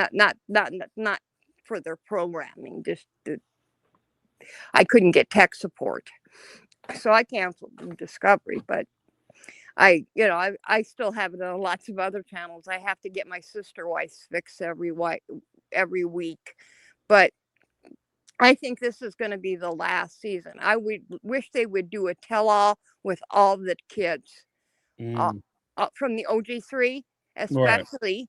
I really don't care about hearing from Robyn's kids unless it's Dayton, you know. I think the older girls have moved out of Robyn's place. Right. I hope so. Those girls are an adults and they need to get out of there. I mean, they've been coddled too long. They need to have their own lives, their own place. And same with Dayton. He needs to be away from them, to have a healthy life, And Dayton may be on the spectrum, but there's help out there for him. And he's got a good college education. He did good grades in school. So there's no reason why he needs to be under Robyn and Kody's, thumb anymore. Right. I know a lot of people that have disabilities, including myself. I have epilepsy, but I have a master's degree. So, and I never took Social Security a day of my life. Mm. I mean, not everybody who has a disability depends on other people. They go out and they get a job. Right. And I don't see there's anything. I don't know why Robyn has to coddle her kids, unless it's because that's the only way she can keep Kody's attention, to keep the kids looking young, so that Kody will still be interested in the kids. Mm. And interested in her, because after all the other kids who grew up, the other wives went bye-bye. They couldn't make any more babies, so they were no more use to Kody. The only thing they were used was their bank accounts. And Robyn got mad when they left because there was no more show material and no more money. Right. It wasn't because, she can't be the favorite wife when there's no other wives to be ruler over. And even in the beginning, when Robyn started on the show, she said she was going to be a head of the family someday. She had this planned. I bet you her and Kody, Kody probably said, yeah, don't worry about your kids. I'll get married to, legally divorce me so I can adopt you. I can adopt your children. We'll get legally married, but you just got to be patient. I bet he said something like that to her. Yeah, I won't be surprised. Yeah, because she wanted to be on Oprah. Remember in the book? Yeah. Yeah, I don't like Robyn. I'm sorry. I just don't like her. I think she's an manipulative. She reminds me of my ex-stepmother. Very, very manipulative. Very nice, except until she got the ring on the finger. My dad had money, and, they had the show. They got, you know what I mean? Robyn didn't want for anything when she first came on. She handed Kody the bills and Janelle paid them. And Janelle is not she may be good with numbers, but common sense she does not have. Like buying that trailer, she could have bought something or rented something.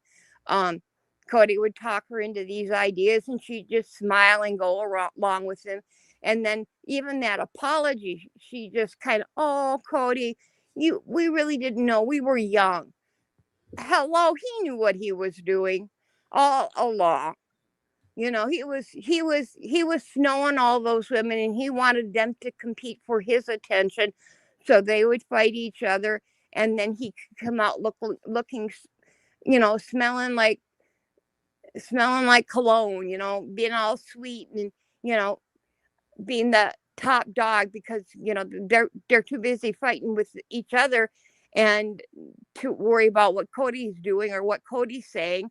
And those women were not allowed to have friends. Now Kody had friends, but those women didn't have friends outside of their family or outside of themselves and the other wives. Did you see him hang around any other women? Oh, you mean the women? Well, they didn't start introducing the OG3's friends until what, season 18, 19, when Jen first appeared? Yep. When things were starting to go haywire, when Kody didn't have control anymore, she's Kody blamed her friend Jen for Mary leaving. She had nothing to do with it. They got divorced years ago, and he wasn't having anything to do with Mary for years before Jen came in the picture. Right. You know, he's got to find. He's a total narcissist. He's got to place blame on somebody else, than to actually place blame where it lies, on him. Because one marriage would go south. Okay, that could be two people, but three marriages at the same time. No, that's you, bud. That's just my take on it. What does all these three women have in common? You. They couldn't be married to you. It wasn't their fault. It was yours, because you didn't spend time with them. You were with Robyn. How could you maintain four marriages when you're only with one woman? Right. It's sad, and sadly they lost Garrison, and I mean, it was a sad situation, but I think Kody had something to do with that, not being there for his son. He's not a good father. He's not a good man. And I'll be sad to see the show end, but I'll be happy to see these women flourish in their own lives. And I hope they do a spinoff with the OG3. I don't care about Robyn and Kody. Do it with the OG3. Okay. What do you think? Well, I think that if TLC was going to do a spinoff, they would have did it. Yeah, okay. Because TLC is they have more they spin anything off. Oh yeah. They'll spin anything off. Yeah, look how many times they've spent off 90 days. Yeah, that's what I mean. Like they have no shame. Like technically, Sister Wives already has spinoffs. Seeking Sister Wives, Seeking Brother Husbands, Poly Family. Those are all, technically My Five Wives was a spinoff of Sister Wives. So they have facility to do it. Yeah. They just choose not to. Yeah, they got Mormon wives too. Yeah. But I mean, I think it, or maybe do a show about, Christine and David. That that would make Kody kind of jealous if they did. Because he wouldn't have any say in it. He wouldn't have any money revenue from it. It wouldn't be called Sister Wives, so he couldn't take anything from it. They could just call it Christine and David. Yeah, he'd be angry either way. Yeah. Oh yeah. But I would say it's political justice. And I hope they do audit him. I do. I hope they do audit him and Robyn. I think they would find a lot of shady deals. And I know that, they probably true they with all their taxes and stuff, but if they weren't legally married, then they wouldn't legally have to file taxes together. You mean Kody and Robyn? Well, Kody and Robyn would. Mary and Kody would have to, because they were married, but he wouldn't have to file joint returns with Janelle or Christine because they weren't married legally. Right. So they could file by themselves. And I wonder who takes credit for the kids on the deductions. That would be also interesting. Are Janelle taking credit for her 6 children and Christine and Mary for her one? Or is Kody taking 18 deductions? Well, now he's taking 2. But I think that it also depends on when we were talking about, because if they were on social programs, then they would have to, the wives who are receiving any benefits would have to claim them on their tax forms. Yeah, right. Exactly. Right. But I mean, it'd be curious if it would be something to look into to see if, like say Christine claimed her 6 children, and then without Christine knowing about it, Kody claimed her 6 children. You see what I'm saying? Yeah. Well, you're going to find out because the IRS don't play. So if two people claim one child, the IRS will let you know Yeah. that somebody, The- you got to come in with a document saying that you have permission, or or everybody gets to take a ride to the office. or that child has lived with you for at least 6 months out of the year. Right. Yeah. It's just I just am curious to see what their tax return looks like. I really am. But I don't wish that on anybody either. But yeah, and I don't know how cold it is where you're at, but it's below zero here in South Dakota. Yeah, we've had 22 below zero already. Yeah, we haven't hit zero yet. We've been close to it. Close enough for me. I'm good. I don't have to experience certain things. Nope. That's why I wear layers, and I also have a heated jacket when I go outside. But yeah, this winter has been nice and a good cold, and we haven't gotten a lot of snow, but it's just been darn cold. Yeah, we got smashed out with snow, but yeah, it's still cold though. Still cold. It's still cold. Yeah. Good old global warming. No, Kody, he just comes across as an arrogant guy, and he just keeps spinning the lies. And I wouldn't mind just an honest answer from the man. Yeah, I screwed up. This is what I did. I should have treated these women better. I didn't. I'm sorry. I'm going to take responsibility for that, and I would like to work something out, and I would even go to counseling to get a relationship with my kids to start up again. Right. But it'd have to be a really good counselor that knows how to handle narcissistic individuals, because it's hard to counsel somebody who's a narcissist. It really is. But hopefully, Kody gets the help he needs. Yeah. Yeah. Because, no matter a good dad or a bad dad, kid loves their dad, and he it's not the kids' job to come and call you first. It's your job to call your children. Even though they're adults, they're still your kids. Right. And no woman should be able to get between you and your children. Otherwise, she's the wrong woman. Right. Well, she can't do anything he doesn't let her do, though. That's right. Exactly. That, you just don't come up between a man and his family. That's just me. And my husband would never come between me and my family, or he wouldn't be my husband. I wouldn't have married him. And we're going on 25 years. Right. So, but it's a good amount of time. Mm-hmm. We've been together for 29 years. We dated for 6 before I said I do. I learned the first time around. There you go. You better wait. Better wait. If you can't last 6 years, you can't last a lifetime. Right. So. Well, I'm going to have to let you go, but thank you for calling in. I appreciate you. Thank you, James, and I appreciate you. Take care and stay warm. You as well. 0 below. Come on now. 22 below.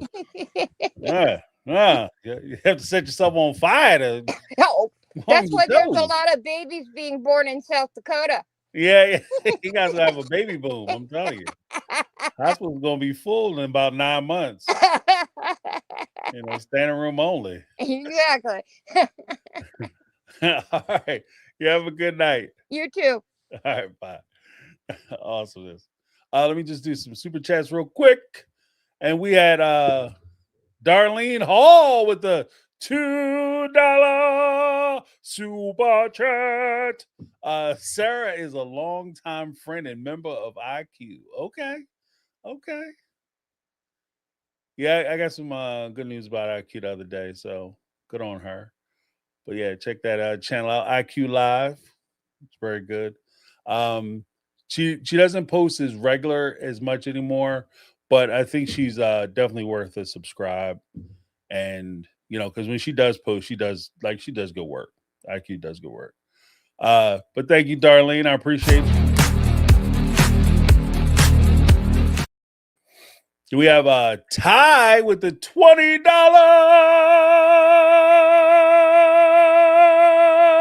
super chat. When it comes to season 21, I don't know, y'all. Viewership is in the 400,000s currently versus 3.4 million, 3 to 4 million for season 17-18.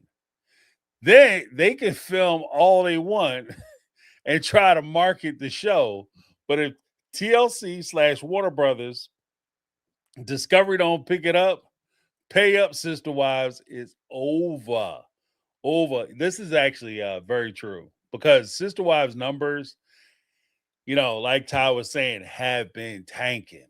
They've been tanking hard because TLC, Warner Brothers, whoever, the production team, they've taken the fan base and the audience members for granted, and it looks like it's biting them in the ass because they've assumed a certain level of loyalty from the people who watch the show, that no matter what we put out, people going to tune in, they're going to love it, they're going to just keep watching, they're going to respond to it, it's going to be amazing. And that's turning out not to be the case. So yeah, this is not good. Like in the world of TV, this is not good. This is not good. Especially, it's not just the fact that they're talking about shooting another season, because like I said, TLC will make a show about anything. It's the fact that these folks are trying to command and demand a $1 million per season paycheck for each cast member. It's just not economically not worth it. So yeah, they might be like following behind Kody. I'm gonna get you that big money, girl. Get you that big money. They negotiate that new contract and they screw themselves. But let me give you a little something.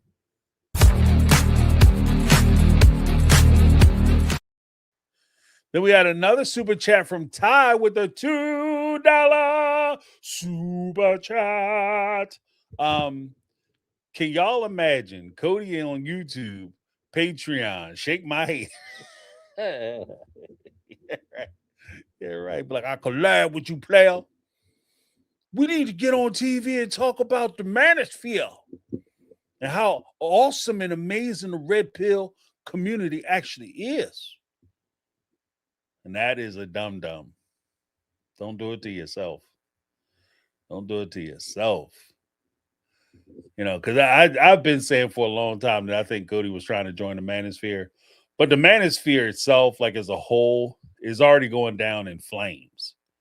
So the worst move he could make right now is to jump off of this show and then try to jump on a ship that's already sinking. Like you don't jump off the damn Titanic onto a life raft with a hole in it. Like that's just the dummy do. So, but then again, he hasn't been known for making good business decisions. I'm just gonna leave it there. But thank you so much, Ty. Appreciate you.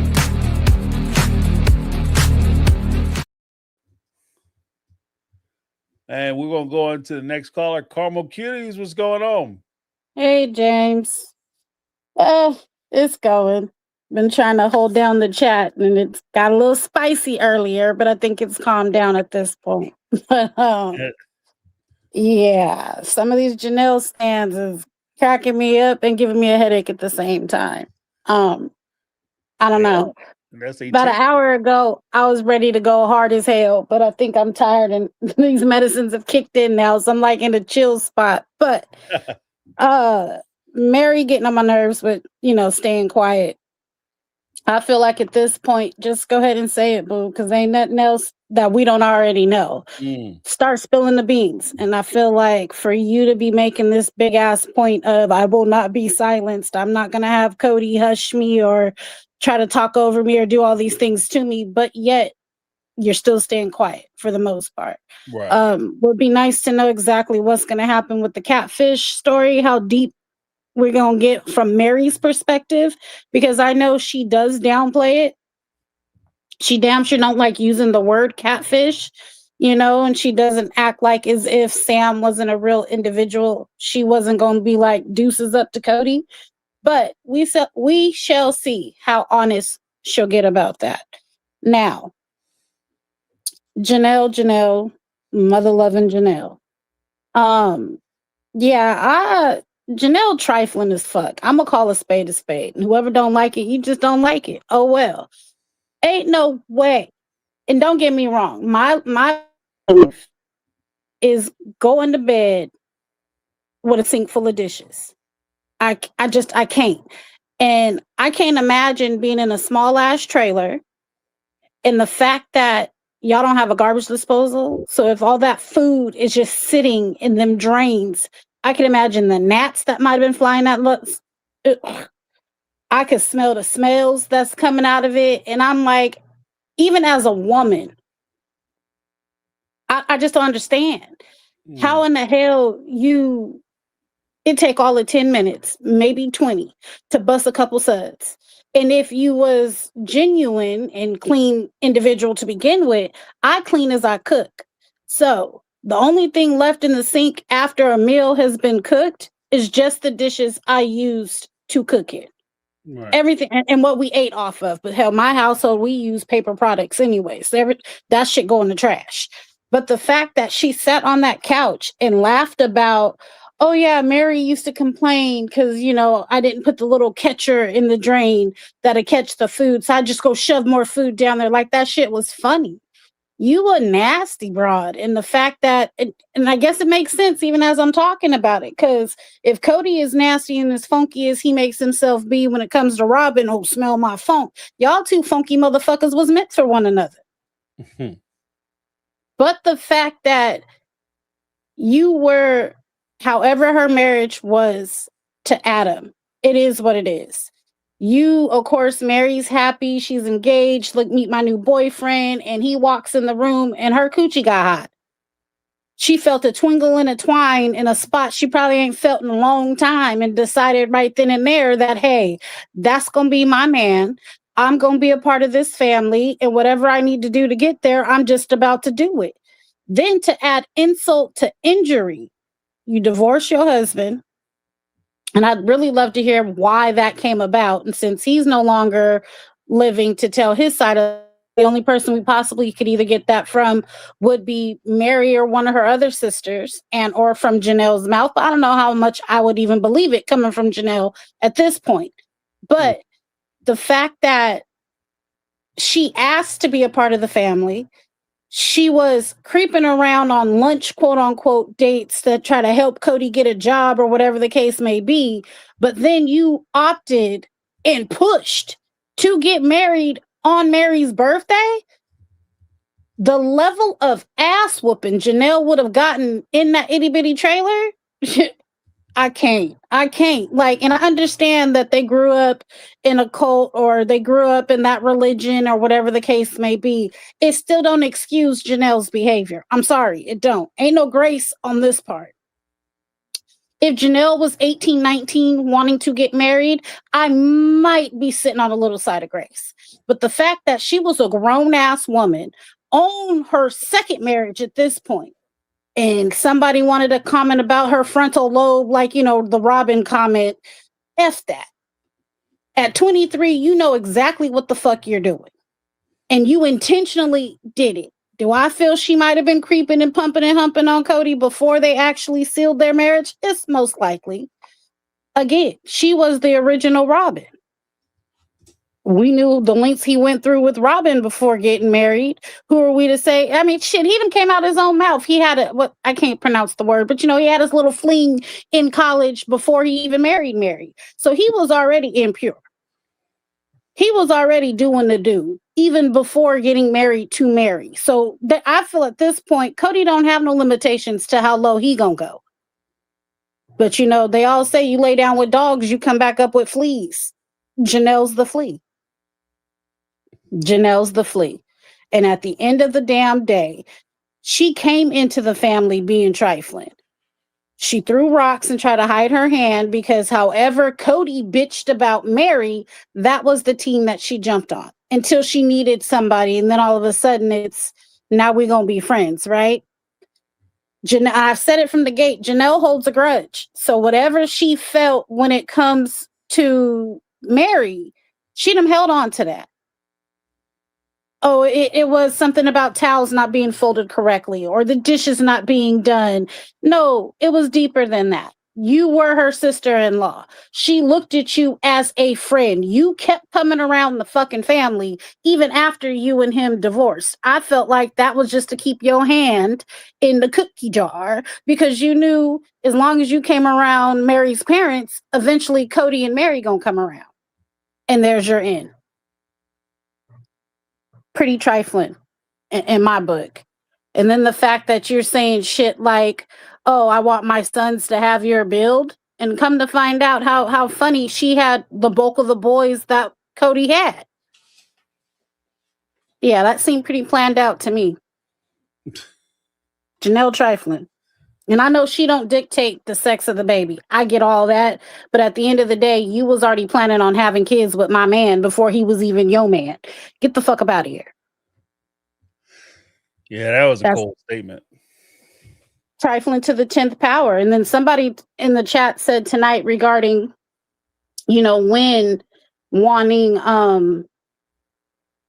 Janelle to marry one of his other sons.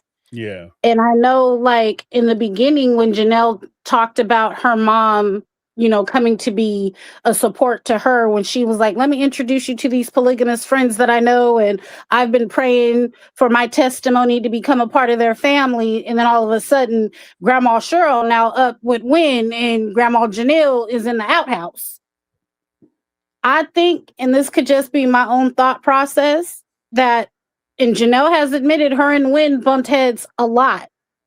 Again, I feel like it was intentional. Because now if Wynn trying to do the hookup with Janelle to one of his other sons, she was damn right destitute to be like, nah, I want Kody.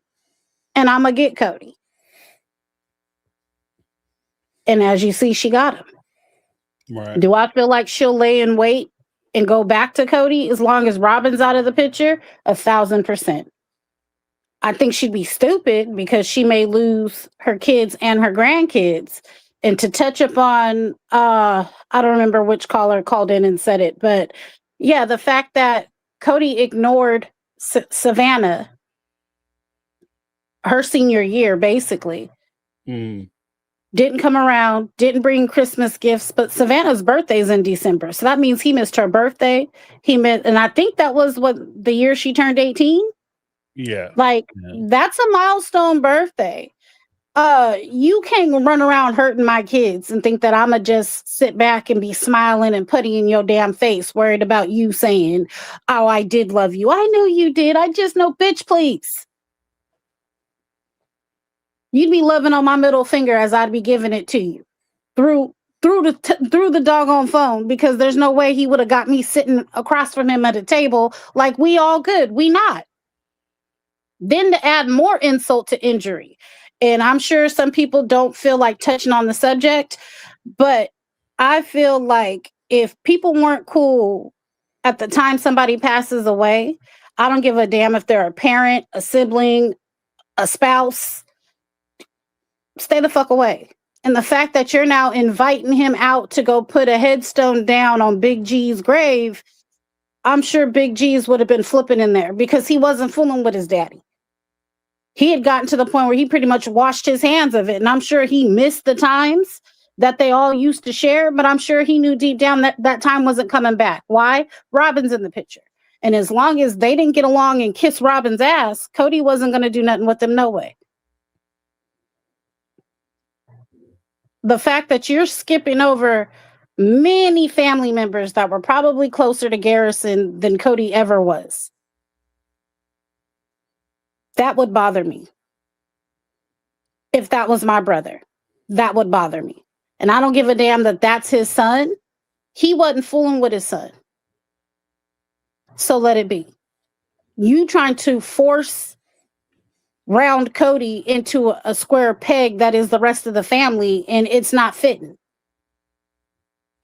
But you didn't push this hard while everybody was still alive. You didn't push this hard before Christine took off and married David. Like, you get what I'm saying? You weren't pushing that hard when it comes to the whole family as a whole. Right.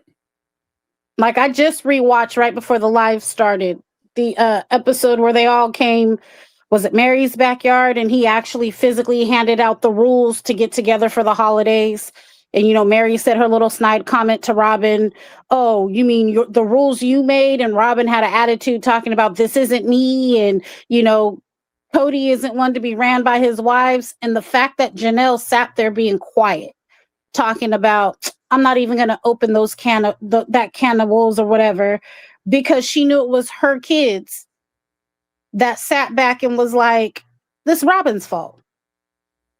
Robyn feeding dad these rules, dad's falling for the shit, and all of a sudden, can't none of us get together. Where was that Janelle on that day when you should have been sticking up for your kids? Do you get what I'm saying? Like, Janelle shady, she trifling, and at this point, I dislike her a tad bit more than I dislike Robyn.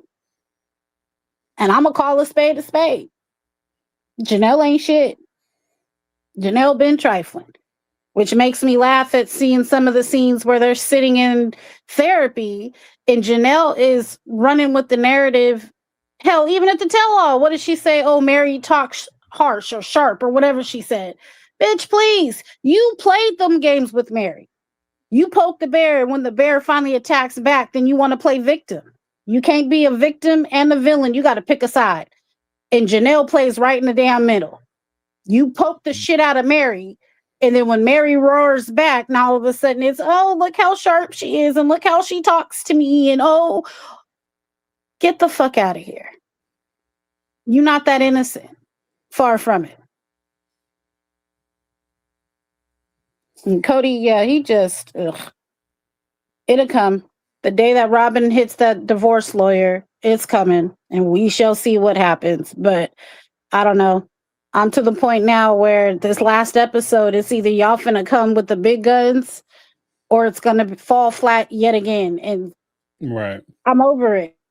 Shocked that Suki got, you know what I'm saying, got the chance to revise herself from the last season's tell-all, where we all swore up and down she may not come back again. But I think this season's way worse than last season. These softball-ass questions is, dude, if you a journalist, be a damn journalist. Well, I'm sure she can get another side gig. It's more jobs out there than just sister wife, sweetie. All right. Yeah, right. Revitalize that career. I mean, her checks can't be that big. Like, come on now. I mean, I ain't trying to be all up in her pocketbooks, but you gonna do a job, do your damn job. You rolling over playing high tide to Kody, talking about, oh, what did she say on the Sarah Fraser show? He claims he's neurodivergent. Yeah, okay. That's something you rather speak on? I'm over it. Like, I strongly don't feel like she does watch the show. If she does, she definitely puts it on before putting her kids to sleep, where it's noise in the background, but she ain't fully paying attention, because there's no way she's watched the show and haven't called neither one of them out on the bullshit that they do on these tell nothings. And that's where I'm at. I heard that. Well, thank you so much for calling in, Carmel Cuties. I appreciate you. Appreciate you back. I say it every week. You provide us with this awesome community. Before you end the live, can you repeat the news regarding your other channel where we could possibly go see the rewatch or the replays? I shall. For those that don't know, but I appreciate you more than you know. I hope you're staying inside and staying warm. I've seen the East Coast got hit pretty hard with some snow. So yeah, they got the bury yourself snow out here. Yeah, my prayers and thoughts are with everybody getting hit by the winter storms. I mean, it's cold in California, but our cold don't touch to what you guys are going through. So I'm not even going to compare. Yeah. Well, I mean, we had people, I'm sitting on the porch, it's a little chilly. I'm like, shit, I ain't trying to look at my porch. See my porch. I understand. I definitely understand. But thank you so much. I'll see you back in the comments. All right. Have a good night. Talk to you. You too. All right. Bye. Yeah. Oh, yeah. Oh, damn it. I should have got Carl Cuties to say something about that damn the IRS piece. Make sure your shit is tight. Make sure your IRS paperwork is tight and right. All right, but we have Brittany, not Brittany, in the house. What's going on? Hey, James. Hey, y'all. I hope everyone's having a good night, trying to stay warm. Here in Alabama, we got some flurries, but it was mainly just ice for a little bit. It melted, so I got to be in the house for one day, and then back to the daily grind. So yeah, right. But One break, right? Right, yeah, so nice. Well, I was honeymooning last week, so I did have like a full week plus the weekend plus this extra day. So it was a little something extra, which was nice. But yeah, I did want to get on and say I missed all of the shenanigans with the Janelle stands. So whatever, how y'all doing? Janelle's a raggedy bitch, and that's just my personal opinion, and you are free to have yours, but ain't no way, because Janelle has been talking,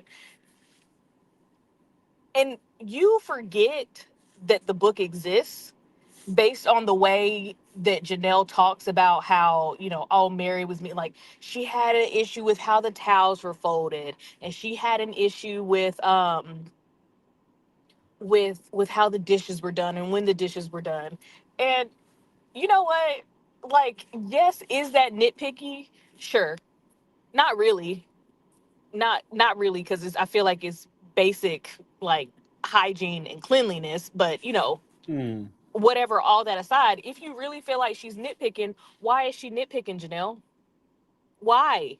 What's the why behind it? Because nobody is just passive aggressive, or not even passive aggressive. Nobody just nitpicks at you without a reason. So what could possibly be the reason? Because you divorced her brother and started fucking her man. That's the problem. Right. That's the problem. We can't. And she's just, oh yeah, it was years ago. Like, I don't even really think about it. Ha. And that's the problem. That's the issue, because you don't think about it. You're not concerned with anybody else's feelings, just yours. And that's why everybody has started saying that you were basically Robyn 1.0. Because Robyn came in, Robyn didn't have no regards for anybody's feelings. She wanted what she wanted, and she got what she wanted. Right. Janelle, it sounds like that's exactly what happened to you. You just don't like it because somebody did it better than you, which is why she won't fuck with Robyn. I'm sorry, I keep cussing. My bad. I'm sorry. But she really, it's crazy. And then she wants to walk around and, act all high and mighty, like she's so logical. She thinks like a man. And I was like a low down dirty shame. Yeah, I guess you do think like a man, because that is some mannish-ish. Like, why would you do that and think that because it's also, she gonna bring up, I just wanted my kids to have a build like Kody.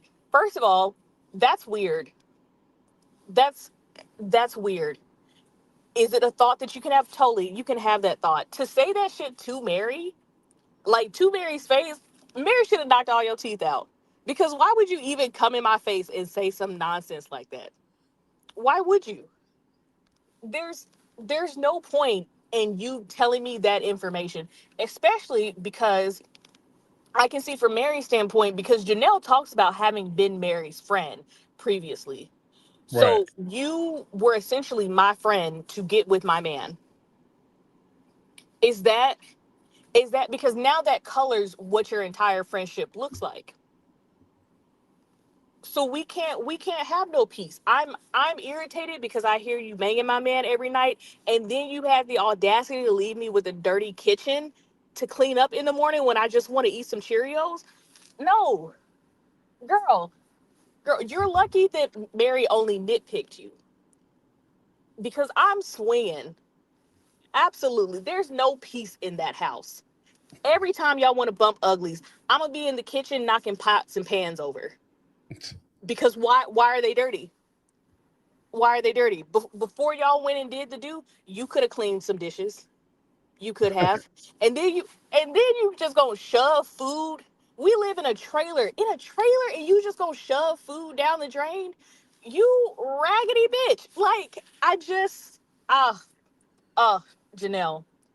Janelle, we were so cool. We were so cool. And if she had come on the show and been like, this is really how I felt, and I really hate that Mary felt that way.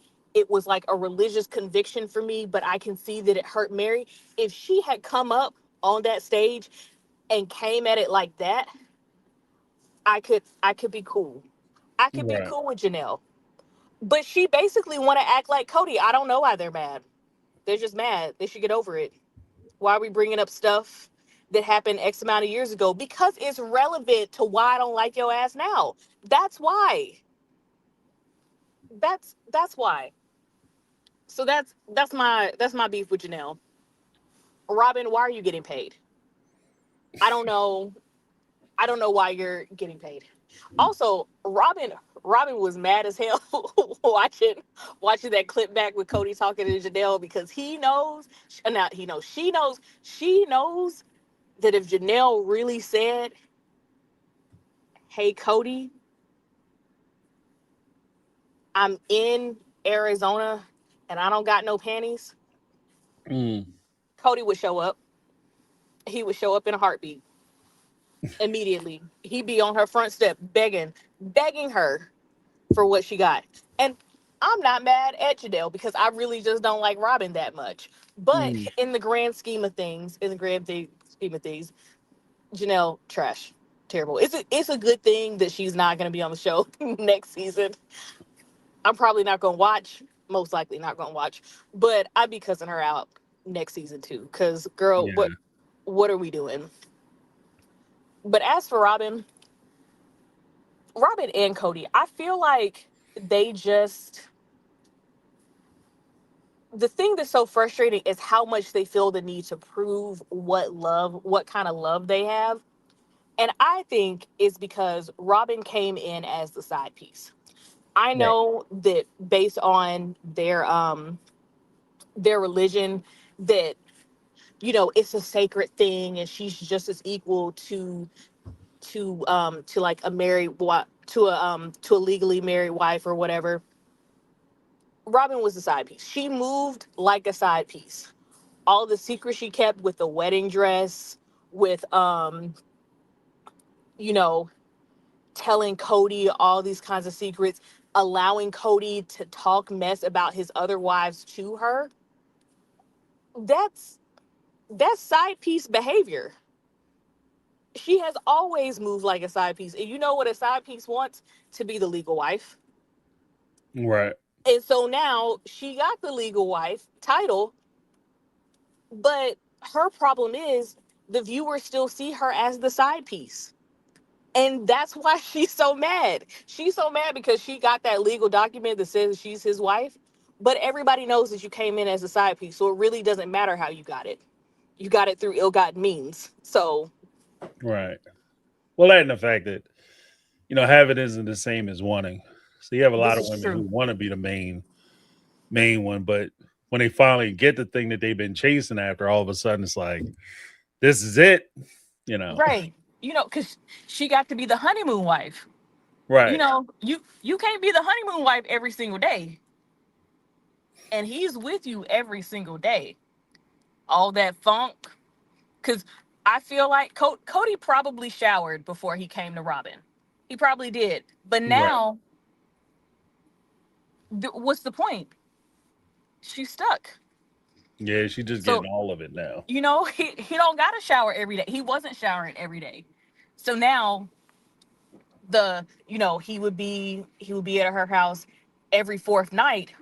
On that third night, he would shower. Now you just get 4 days straight of just Kody just marinating. And now look at you. Also, Kody, I don't understand why he just does not bathe. It really bothers me. And that's why him and Janelle are made for it. Because they just, two funky hot messes. Just nasty. Just nasty. And also, again, I'm gonna tell everybody about it. Everybody, you need to read the book. It's called Conflict is Not Abuse. I can't think of the woman's first name. Last name is Schulman. It's amazing. It's great. I'm gonna send it to Kody and Robyn because they really do act like anybody that disagrees with them is like an outright attack against them. But they don't feel like they're attacking other people when they disagree, when they're the ones attacking other people. So it doesn't make sense to me how you can do all this dirt and then cry the victim. And that's also why people don't like them, because they want to sit up there and behave the way they behave and still have people cheer them on. Right. No, that's not how that works. If you're gonna act like an ass, I'm gonna tell you acted like an ass. Like I don't understand why this, and maybe it's just because they just not all right in the head. You know, they built different, just completely built different. But that's part of why I just can't keep watching the show, because I'm just like, I'm actually a logical person, Janelle. And none of this shit make sense. None of this is logical. None of this is rational. It'd be one thing if it was all emotions and it made sense, but it's all emotions and none of it makes sense. So I'm wasting my time watching the show. I'm wasting my time and I'm wasting money. Say it's wasting time and money. The two Yes. resources I need more of. Right. See, I'm still gonna be here for the lives because I just want to hear what everybody has to say. But I'm probably gonna bootleg it. Yeah. And watch it for the free like a couple days later, because at at at some point it's just ridiculous and they need to do better, because I could be watching Love and Hip Hop for all this. I should be watching Love and Hip Hop. That is way more entertaining. Yeah. I've never watched Love and Hip Hop, but I mean I'm familiar with the I think I've seen an episode or two. Mm-hmm. But yeah. I mean, it's just that they're not talking about anything on Sister Wives. Like I think they've already, kind of finished with their Right. messaging. Like everything that they have to say, they already said and it's done. Mm-hmm. Now there's just regular monogamous couples. Like, as much as Robyn wants to say that like polygamy is in her blood, it's not. Girl, you're not gonna let no other man hunch on Kody. Right. You barely letting Janelle do it now. So no, Yeah. there's no point. I don't even want to see a new show. I would like to see like a reunion, like, special, like 2 to 3 episodes special of a reunion of like all the kids or any kids that want to be involved. I would like to see that. Outside of that, no, because I follow some of them on social media. That's enough for me. That's enough to know that they're happy and healthy is good enough for me. All of this nonsense, especially like with Coyote Pass and how much money these people really still owe Mary and Janelle, and now y'all want to be mad. They've been owed y'all money. They've been owed y'all hundreds of thousands of dollars over the years, and now y'all want to be mad. Right. Okay, be mad off camera. Yeah, right. Because part of the problem is they get the audience activated, but there's nothing that anyone can do because they waited so long. Right. waited so long, and there's no real repercussions for Kody and Robyn. Right. They're gonna go on, like, the closest thing that we'll get to seeing some sort of comeuppance for them is when they finally lose their house. But they don't need to be on TV for that to happen. You know, when that happens, I'm sure E will post about it. Star TV, whoever, somebody will post about them losing their house, and that'll be good enough to me. I don't need to watch it happen, and I also don't need to contribute to them having the money to barely hang on to the house. Right. I want it gone fast, so I'm not gonna watch, so it can go fast. There you go. But yeah, that's all I have for you. No worries. Well, thank you very much for calling in, Brittany. I appreciate you. All right, bye y'all. I'll see y'all in the chat. All right. Oh, we had Carmel Cuties. Carmel Cuties, what's going on? I caught what you were saying at the tail end of me getting off, and I was like, "Oh snap! The link is still there. What did you need? You said something about the IRS." The just give you a warning about the IRS, like the audits and all that. Oh yeah, it's nothing to play with. And this time of year, it's heightened as all get out. What they do is they stop like the liens and levies at the beginning of December just for the holiday season, and because the last two I'm giving up secrets now, but the last 2 weeks of the year, all of their system nationwide go down. So there's not much that they can do. But the first 2 weeks of January, everything's back up and running. So all that they got backed up on from December's system shutdown, they hit that full throttle. And I know a lot of people are thinking because, you know, the current administration let go of a shit ton of people at the beginning of the year that they don't have enough staff to catch everybody. They don't necessarily have to. Right. They look in, they come in. And so if you use services like TurboTax, Tax Act, Free Tax USA, even H&R Block, I don't know how many taxpayers I've talked to be like, oh, I filed my taxes. I filed them. We go look in the system and nothing was filed. And it ultimately ended up because they never paid these services. So make sure your payment goes through. You get a confirmation email that your taxes, business or personal, have not only been sent to the IRS, they've been accepted by the IRS. My little spill again, taxes are due for personal 1040s by April 15th. It's no longer postmarked by April 15th. So before the date. So if you had it postmarked and then you sent it off like the beginning of May, and just because your timestamp said the 1st of April, they accept it no longer. As of May 2024, that rule has changed. Your taxes have to be into an IRS service center on or before April 15th in order for them to be on time. If you file an extension, make sure it's accepted. And that needs to be filed by March 15th. And that only gives you time to file by October 15th. Whatever's owed that needs to be paid has to be paid by April 15th of the current year. So y'all just got to be careful, because I've heard plenty of, CPAs, accountants that act as power of attorneys, and they're advising taxpayers some ill information that are either outdated laws and rules and regulations and or just something that they pulled out of their behind. And once you sign for your taxes, you are agreeing that everything on that tax return is legit, true, and you agree with it. So at any point, if something ain't looking right, don't sign it. Because they're not going to go after that accountant or CPA. They're coming after you.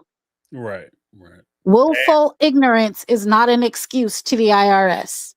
And they come with the all the attached fines too. So compounded 7% daily from April 16th on, whatever that tax year. So if you owe taxes from 2021, your fees and interest are compounded at 7% daily from tax year 2021. So if you only owed 1,000, that 1,000 can equally end up being 10,000 after 4 or 5 years of owe it. So just be mindful. At any time y'all confused, got questions, there's Anything I'm giving y'all is fair game, free game, and it's also on the irs.gov website. Check your withholdings. They have a withholding estimated calculator on their website. You plug in all your information. It'll let you know if you have enough taken out of your checks every week, bi-weekly, or however you're paid.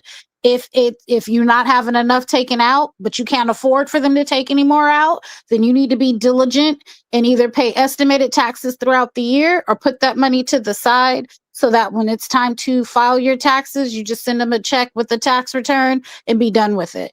But just know that under the new administration, and as much as I hate to even agree with this man, if you can't find the loopholes to get out of it, you're going to be screwed, and they're coming after you. So just know, Uncle Sam ain't nobody to play with. So if you can find the loopholes that'll get you out of paying all that extras and taxes, knock yourself out. I'm gonna give you my email address. Let me know, because I'd like to know what your secrets are. But if not, and you try to do everything on the up and up, note that they do have stuff that you could do. You could what they call a short-term agreement payment plan for 180 days. You can full pay, or you can get on a monthly installment agreement. But either way, if you owe, they come in. And if you get intermittent years where you owe 1 year and then you get a return the next, they'll really double back now on those years, taking any returns to cover the old years that haven't been paid for. And if you owe multiple years and you do start making payments, best believe your payment goes to the oldest tax year owed first. So if you owed for 21, 22, 23, and then nothing else, and you're making payments and you're like, it's not making a ding, that's because the interest and penalties are still accruing from 21. And anytime you make a payment, it's going towards tax year 21 first. So just keep that in mind. All right. Sounds like good advice.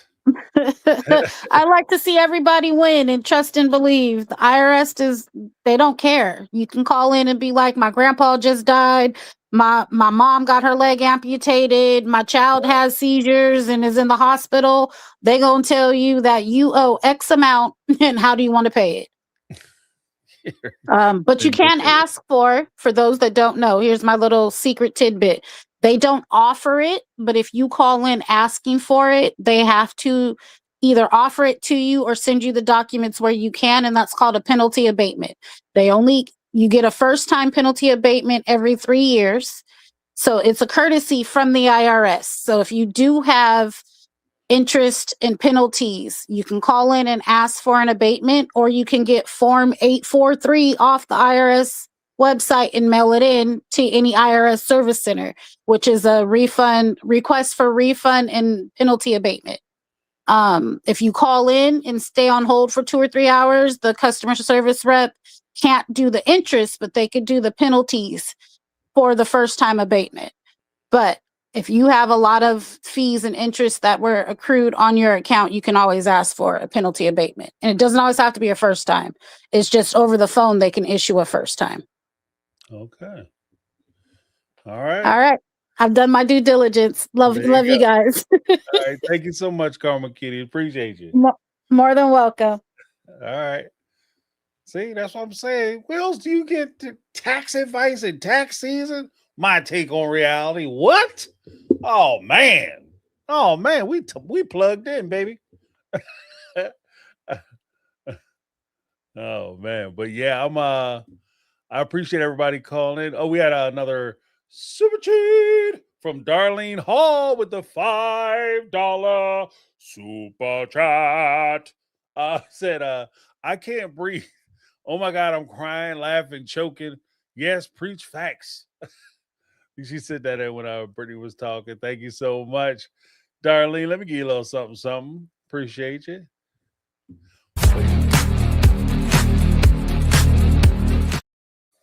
All right. Well, I want to thank you guys so much for hanging out with me. I know it's been this evening has been a little long in the tooth, but we are having a good time, so it's all worth it. Before we go, I want to make sure I acknowledge all the people that made the show possible. We have the OG3, the real OG3, the trifecta, the triumvirate Mega Mod Squad, we have Lizzie B, Caramel Cuties, and Brittany Not Brittany. Thank you, ladies, so much for everything you do for the channel. We also had the callers, Sharon, Megatron, UK Michelle, Stella, Jasmine, Linda, Christian, Zuzu, Sarah, Caramel Cuties, and Brittany Not Brittany. Thank you guys so much. And before we go, I want to make sure I acknowledge the people who left super chats, and that would be Lizzie B, Elizabeth's mama, SD Mac, Darlene Hall, and Ty. Thank you guys so much. And before we wrap everything up, if you guys are interested in watching the playback for the lives, any of my lives, they will be located on my secondary channel, which is My Take on Reality Live. All the playbacks for the lives will be there. This way, on My Take on Reality, we'll have the shorter content YouTube videos. Speaking of which, keep an eye out for my video tomorrow where we talk about legalizing polygamy and the framework in which it might actually happen and be able to legalize it across the board. Not necessarily an endorsement of polygamy, but because, like I said, I've heard people on the show and several places say, you don't even need to legalize it, but nobody ever came out, despite my calls for it. Nobody's ever come out that I've seen and said, this is how we would go about it. So I gave my best first shot at it. Like I said, I didn't go in, I didn't tap into Westlaw or LexisNexis or none of that. I'm not pulling case law to try to put something together, but this is my best shot. Before we, I also want to make sure we send some hearts in the chat for our members who might be facing challenges, going through some good times, going through some bad times, maybe having some kind of personal struggle. This is for them, as well as for people who maybe don't want to share, like, hey, I'm having kind of a tough time, but just need to notice some people are pulling for them. But the list I run right now is Caramel Cuties, Megatron, Miss Betty, Kathy Ferran, and Darlene Hall. Okay, if you guys want to be included in that list, just send me a message and let me know. I'll be happy to include you in. But thank you guys so much for hanging out with me. I told you my channel, which is My Take on Reality Live. Easy peasy, not too hard to remember if you guys can read the back. Hello. But thank you guys so much. Before we go, let me give everybody a little something for hanging out for so long. Appreciate you. But thank you so much. You guys have a fantastic evening. Have a most awesome rest of your day. If you're being trapped by the snowmageddon, make sure you take care of yourself, take care of your loved ones, check on people, make sure they're okay. And if you're out there, you shoveling, you start getting tired, do not hesitate to take your ass in the house for a little bit to rest up, because this stuff will put you in the ground. Don't be out there digging out snow piles and then you find yourself taking a dirt nap. That is ridiculous. So want to make sure we take care of ourselves. But thank you guys so much for hanging out. That's My Take. I'm James. And guess what, y'all? This has been My Take on Reality. Have a good Like I could just die any minute. Go for a ride down the side.